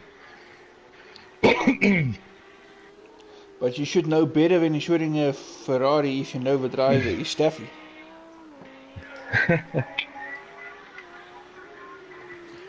Because that gap now slightly, yeah, for now at least, looks like it's stabilizing. But surely gap big have to come in. There's no way he can stay out.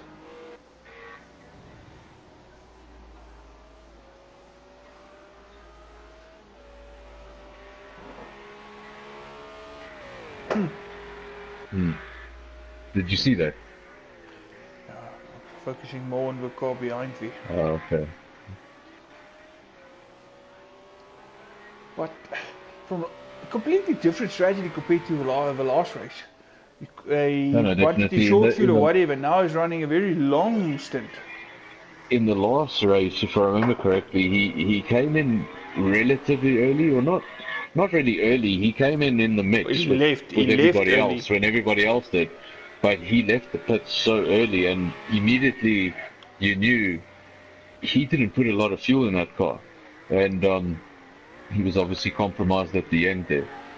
But Nismax now falling away, and actually that gap between Nismax and Muna is staying around the 14-second mark as well.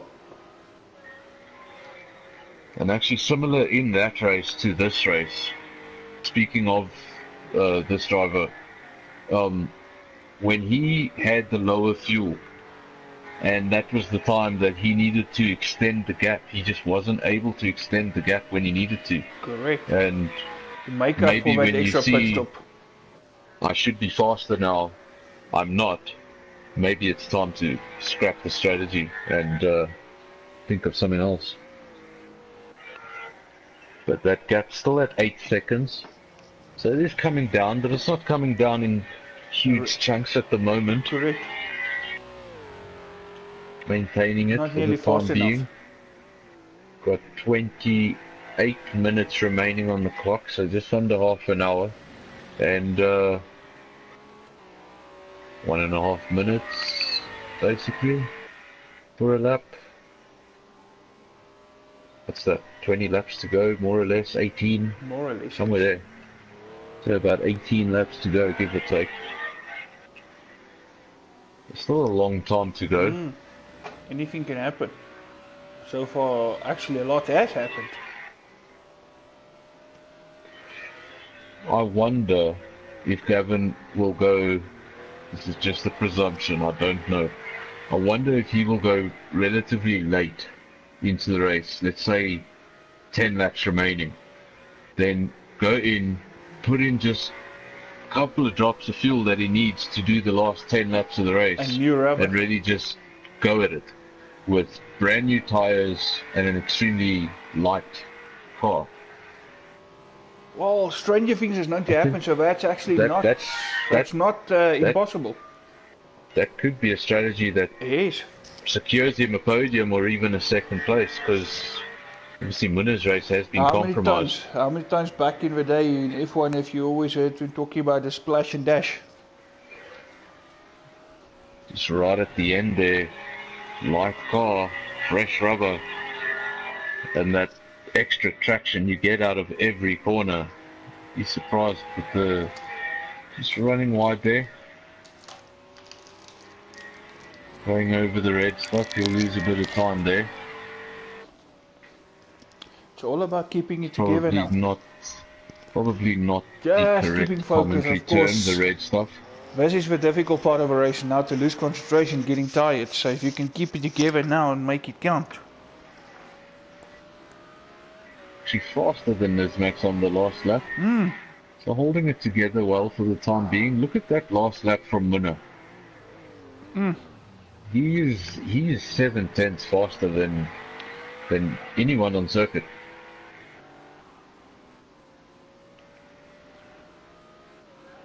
Now if he can continue like this, he will actually gain But then again, now again, looks like Nesmax made a bit of time on Gavpik. Just 7.9 seconds, just hovering around that 8-second mark. And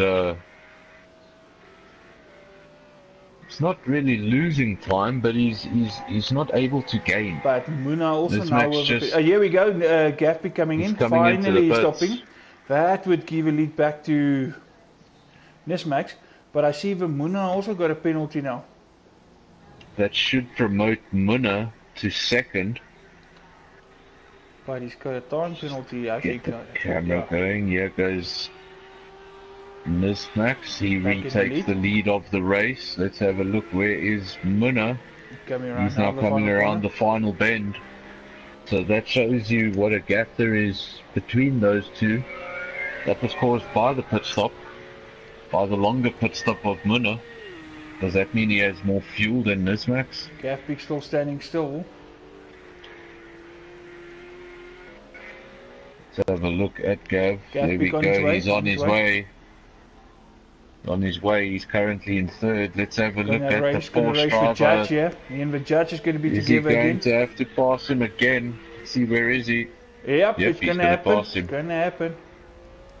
Judge is back on the podium, so he definitely lost time on that stint. I mean, you'll remember he passed the judge and built quite a cushion. So he definitely lost 5 or 6 seconds on that last stint. But from what I've seen, it looks like Nesmax and Muna might not have to stop again. So all of them should be done stopping now. So which means it's going to be flat out racing now. Of course, Muna's got a 14-second gap to take out of Nesmax before he can actually think about trying to pass him again. Of course, the two of them actually had some good battles early on. The trick to something flying by is don't look at the time. But Mr. Director, you said there's 30. You said yes. Can I have a shot on those fastest laps again, please? Let's do that. Okay, Muna's time penalty is not as bad as Devon's. It's only a second, so it's still not something for Gavpik to get excited about. Just the 1 second gap, nothing major. If Muna don't do something, have a quick rundown of that serious. best lap. I just want to have a close look. Yeah, the best lap of the race is Gavin, from what I can see on that screen. 1:31.561. Correct. So I'd love to have a timing screen like that in the F1 spectator mode. If he can put lap times like that together, all of a sudden, he's gonna actually be up there. He's still okay. Of course, if Muna's gonna keep on getting time penalties, it also brings him into contention. Another thing to remember is, a lot of the guys here, they've spent a lot of time on F1, and this game hasn't got quite as much attention. It has now in round 1 and 2, with a lot of the guys spending extra time on it practicing. But as the season progresses, I think the guys that are just making silly mistakes, they're going to be able to iron those mistakes out as we go further on into the rounds. They're going to figure out this car, and they're going to get the feel for it. And I think halfway through the season, this battle we see between Nesmax and Muna, I think Gavin could very much be a part of it. Won't be surprised if you're going to have another driver or two actually in there, if you say, like you said now, to continue how it's going to progress, and how some of the guys' driving abilities evolve as well. And just for some of the guys, just to figure out the fundamental differences between F1 and this, and where patience can actually be to your advantage. Because obviously you're playing the long game. Obviously depends on the track we're racing at. I believe we're going in round 3 to our final F1 destination of the calendar. We're going to a track that my co-commentator is very fond of. Loves driving there. Says it would be an honour to be present at the British Grand Prix, surrounded by let's not say what I was going to say. Please But don't. yeah, we're going to round 3. We're going to Britain. We're going to Silverstone, another track these guys will be familiar with. And then after that, it's going to be new circuits. It's going to be. I'm not Of saying it's course, easy, after but I always Silverstone, think the race is going there's to be Bathurst. that. I'm not saying it's easy, but I just think the race is going to be that little bit easier if it's an F1 circuit, if it's a circuit that you've done literally hundreds of laps of collectively. Of course, I can't wait But when they get, for the season finale. remind me, what is the season finale? I haven't actually had a good look at the Laguna calendar. Seca, of course, we have a famous corkscrew. That is going to be an interesting corner. The corkscrew GT3s, endurance racing. Oof. Actually, something I find very difficult about Laguna Seca isn't necessarily the corkscrew. I love the corkscrew. It's the runoff. It's all sand, and you make a mistake, your tires are a mess. It's not my favorite track on a bike. I remember the World Superbikes, and in Korea I could pretty much dominate the AI, and when I got to that circuit it was just an absolute joke. I didn't even qualify for Superpole back then. Nismax leads this race from the Munna. Leaving at 14 seconds. No need to stop again. This is pretty much Nismax. You just need to keep it clean and not make silly mistakes. Make no mistakes, hopefully doesn't get tangled with any AI, just needs to bring it home. We've seen by the timing screens they're lapping generally the same pace. Goes over the line now and sets a 1:33.0 flat. Gav peak was actually a lot faster, almost 3 seconds for the last lap. Let's just see now, where is Munna gonna go over the line? And that last lap was actually Gav He's Peak's half a fastest second lap. quicker. 1:30.5. If he can string together a couple of laps like this now with those with a fresh rubber, this is not over. But can he keep it clean? Can he keep on doing that lap after lap? Especially now with the race leaders, of course, getting into traffic. Now we see Munna getting really tangled now with some AI. He's going side by side with one of them, and he's got another 2 cars ahead of him. Luckily the 2 cars ahead of him are human controlled. I don't think he'll see too many difficulties getting past there. They will probably pull over for him, yeah. Can't see why they would fight him. Last thing we need with 18 minutes remaining is controversy. This is an F1. So leave the FIA out of this. Do you need to remind us of that? Let's have a look. Where is Gavin? Gavin quite a way back, 27 seconds. But the gap is constantly coming down. But that's if he can keep it clean and keep on pushing like he's doing now. But that's a question we've been asking earlier. Can he keep it clean, and can he string a couple of laps like this, lap after lap after lap? That 1:30.6 really standing out. We'll have a look at that timing screen again in a second when he goes over the line. Let's see what he's done on this lap. Last one was a 1:30.625. Goes over the line now. And it's a 1:32.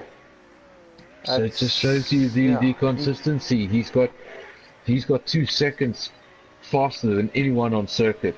Somewhere in that car, he just can't access it. Just can't keep it together. Just can't do it lap after lap for at least 5 laps. That's why I say another round or 2 into this championship, and I think he's going to be right up there. If he can go 2 seconds a lap faster in just like 5 laps, that's already 10 seconds he would have taken out of Munna.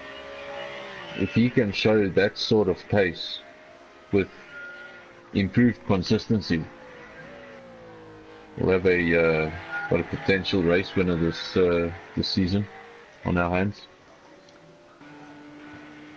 Back with the Munna. Has cleared Looks like some of the that judge is now in the traffic. pits. Judge now in the pits, does not need to worry about Ronald. Ronald, minute and a half behind him, and he's on his way. And just as you said, here comes Ronald around the final corner behind Chen as well. He's a lap behind, I believe. So if he does get past, that means he'll unlap himself from the judge. No, Ronald actually passed. Oh, Ronald no. is ahead. Okay, that means he was in the pits for longer than a minute and a half. So that just shows you... No, actually no, Chen is in last position. That means now Ronald and Devon is ahead of Judge. As we're saying, here's Judge coming up towards Devon. Now he's going to have the fresher tyres in this battle.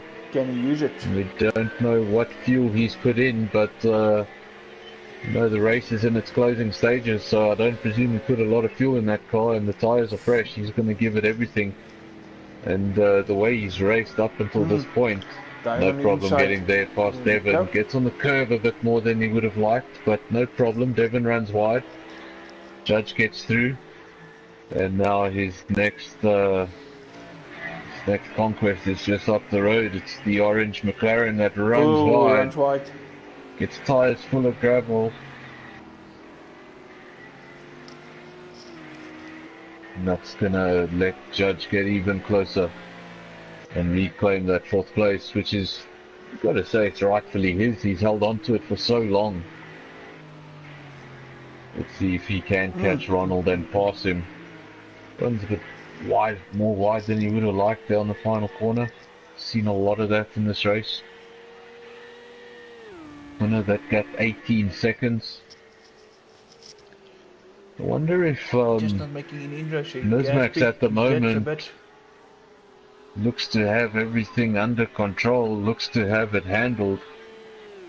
But Munna in second, still dropping a little bit of time, and I wonder if we're not looking at this the wrong way. What if Gavin can have a Gavin Munna battle at the end here? Obviously, actually made some good time now out of Munna. Another thing to remember actually is Gavin just needs to get really close. He doesn't need to pass him. He's got that 1 second, so if he can just get really close and stay in his slipstream in that final lap and just drive behind him on the final lap, he will finish in second. Doesn't need to make the pass, just needs to make up that time. Let's have a look. Where is the judge? I saw him get past Devon. He's now not far away from Ronald actually, just 1.5 seconds up the road from him is Ronald.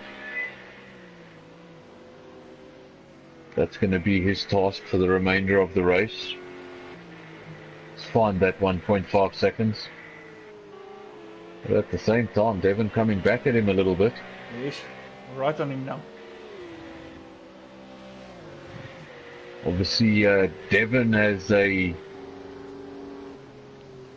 penalty. Devon gonna go for inside. Yep, he's gonna make it. Oh, he cuts back. Oh, just want to go inside. He cuts back. Aye, aye, aye. Not what you want to see. Not that what just wanted.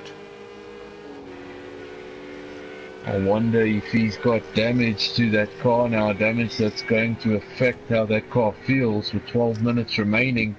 Ooh, and there's been contact right in front of us. Oh. Is that Gavin and Judge? That's Gavin and Judge. Now let's ride on board. Gavin actually brought the gap down beautifully to Munna before that. Looks like that rubber he's got now is actually starting to work well for him. No, he's just behind the judge. He's obviously now got to lap him. You want to do it at the right point of the circuit though. Otherwise you compromise the driver you're trying to lap, and you compromise yourself in the process. But the judge should get out of the way because this is blue flag conditions. Can't really get that car out of the way at the moment. Now he will surely just get off the power. You should have just allowed him earlier because this is blue flag. But staying there behind the judge a lot longer than he would have wanted. Enters into that final corner, jumps the curb a little bit, runs wide. This is where he gets messy. I think it's just nerves, like they're getting aggravated, taking a bit longer than he would have wanted to get past the lap, to lap the car, and just, you know, showing immediately afterwards. Backmarker holding it up would have also frustrated him. Right in the next corner, you see the frustration coming out, and well, that gap now to Munna, 5 seconds. 11 minutes remaining on the clock, so we're not done here just yet. We just need one mistake. Somebody goes into the gravel, that's 5 seconds right there. So who's this now? We're riding on board with the Munna. He's trying to get past. The chin. Also blue flag conditions. Honestly, I know Judge is the driver who always gets out of the way very quickly, even compromising himself. So I wonder if it's exactly the same part of the track where Gavin was battling to get past. And I wonder if it's just really difficult to keep your car on circuit on that part of the track, and it's just an awkward place to let people go. Well, this is where you want to let him go. Just let him get off the throttle or gear down. Now utilizing slipstream. Can he go dive on the inside? Just hope. And I hope he does not do anything silly. And Chen not fighting him, luckily not. He looks like Chen actually not giving Chen up. Comes out in front of him, and Munna must be wondering what's going on. And this helps Gavby catching up, and of course Nismax running away further. Oh, and Ronald now having a go. This is just going from bad to worse. Now cars deciding to unlap themselves. And so I wonder what this is doing for Gavin. Sebastian Gavin. Look at it. Look at the gap. 2.4 seconds. But all of a sudden looks like these cars are just getting away. Yo. Interesting. Munna's not gonna like this. The back marker's challenging him. Sebastian Ocon and Max Verstappen, USA last year, comes to mind.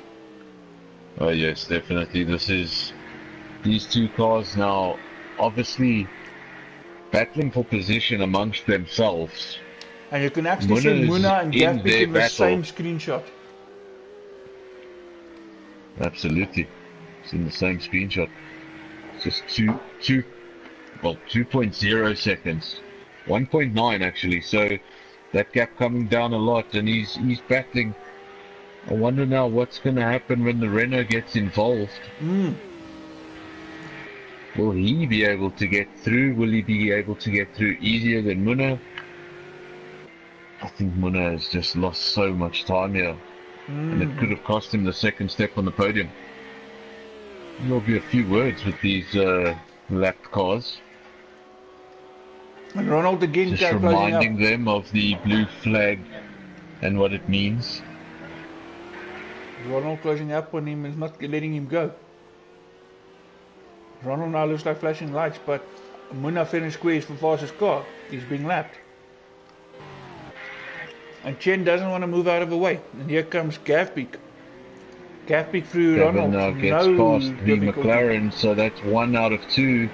And Gavby is right. The next car to Gavby is Munna. He's right there. He'll be able to see him. And all of that, and all of a sudden, how he closed that gap. And all of a sudden, that changed the race. That 1 second penalty of Munna is going to come into play now. Just look at the gap now. It's 1.2 seconds. So if you take that penalty into account, they separated by 0.2 of a second, even if it doesn't look like that on track. And yeah, if he can actually just keep that gap to under a second, as I say, that he runs wide, he just needs to keep it clean. That gap now under a second as it stands. Gavin would finish second if the race ended this very moment. So he needs to stay where he is, but I just can't believe it. That green car's still out there. Muna's still trying to lap, and it's brought Gavin right back into this race.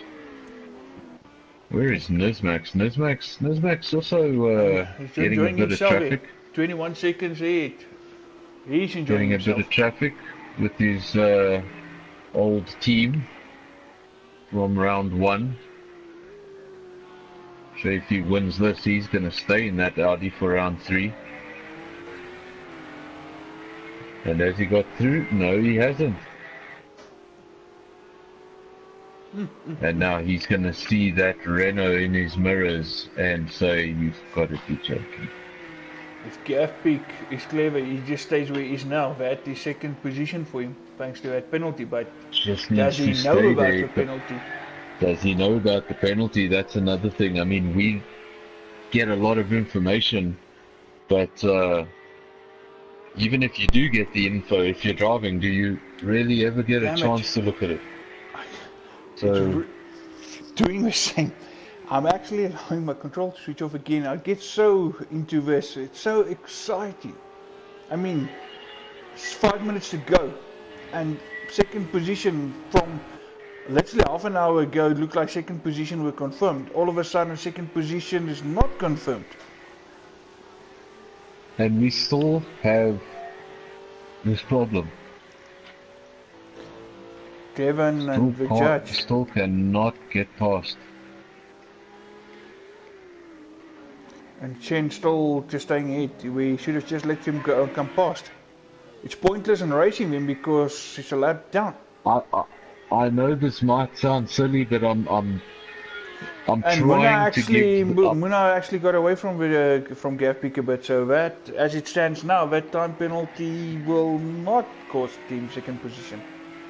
If I had to give Looks like this Gavpeak made a driver, mistake. if I had to somehow give this driver the benefit of the doubt, the only thing I can imagine he's doing is he thinks he's racing AI. I wonder if he knows, or if he's noticed the blue, or if he even knows he's on the blue flag. I wonder if he just thinks that's an AI car behind him, and he's doing a great job of staying in front. I wonder if he knows who that is and what position he's in. But again, if we go back to earlier, and again Gavpeak, now Ronald's ahead of him. Gavpeak coming into the pits. Gavin's in the pits, and that potential second place. It's gone. That's gone. That potential second place. His pit strategy is costing him.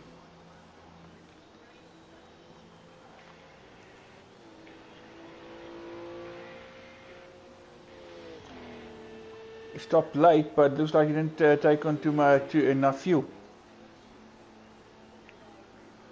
I wonder if that is what happens. I wonder if that's what happened. I'm not sure. It seems really strange. I thought maybe he got damaged and that's why he dived into the pits, but the pit stop was way too short for one that had damage.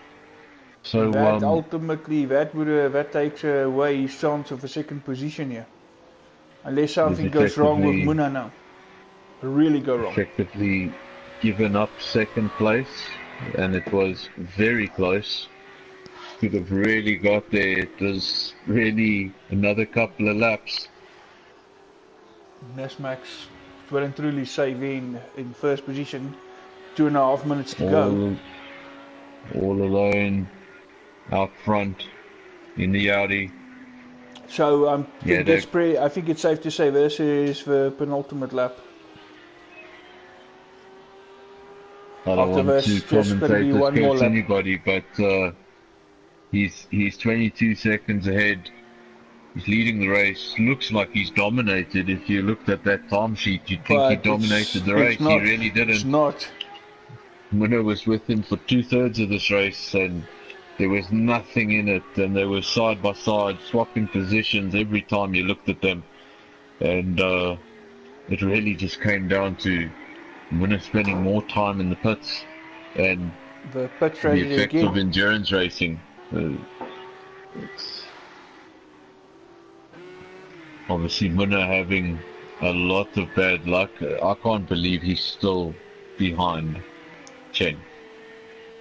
I think he's just given up at this point. I think he sees the gap in the front is 20 seconds. He sees Gav has dropped off. Just keep it just keep it clean. Just keep it on track for the last lap and a bit.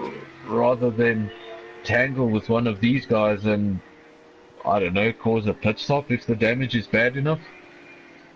Rather not. Just go off into the gravel and let Gavin come back into this. Second position is still better than no position at all. No battles out on track at the moment, so with 1 minute remaining we are going to spend that 1 minute with your leader. He's just started a new lap. Just went around Nicky Lauda Bend.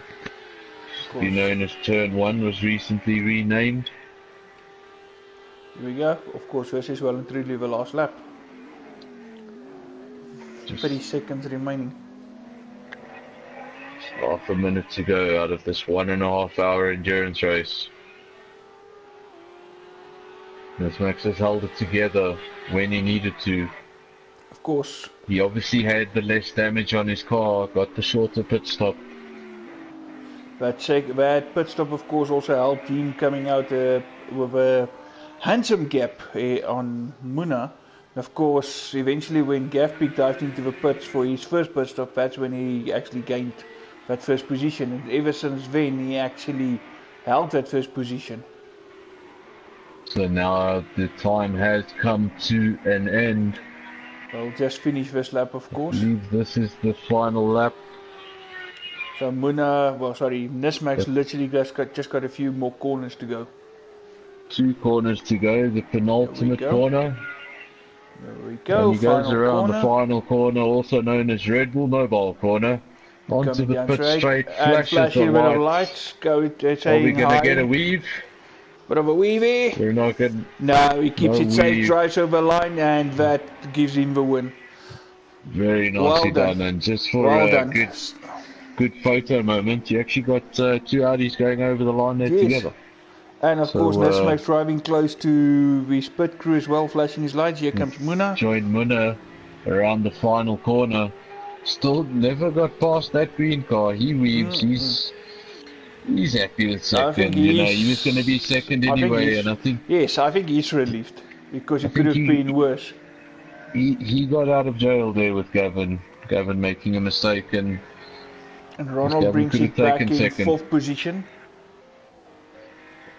Gavin a little bit further back on circuit. He's your 3rd place man. He should get over the line. We have 30 seconds remaining on the clock here. But there we go. I was just about to say Jad should be promoted to 5th place thanks to that 30-second penalty on Devon, and that's exactly what just happened. Runs very wide for the final time around the final corner. I was just about to say run wide for one more time, just for all time's sake. Has been happening, and of course a lot of weaving. Does a weave.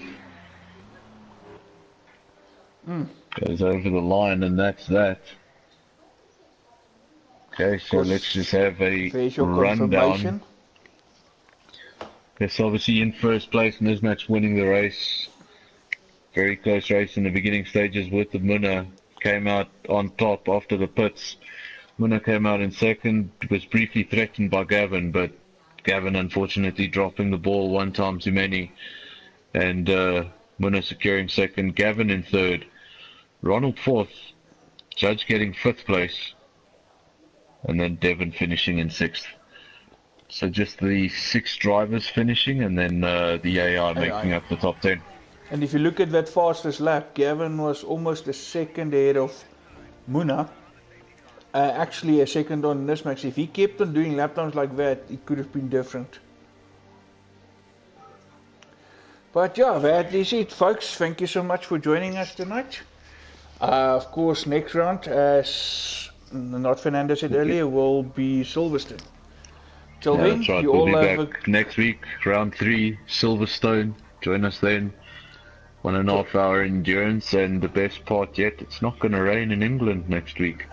And I can predict that with quite a lot of confidence. Certainty, 100% accuracy. So we were up to 7 viewers at one stage. So for the people that did watch, thanks for watching. Hope you enjoyed. for the guys that watch this later. Hope my voice is not too annoying. And thanks. See you again. Guys, Same time next week. next time There next we week. go. Yeah, same time next Enjoy, week, guys. guys. Enjoy and take care. Till next time. Bye bye.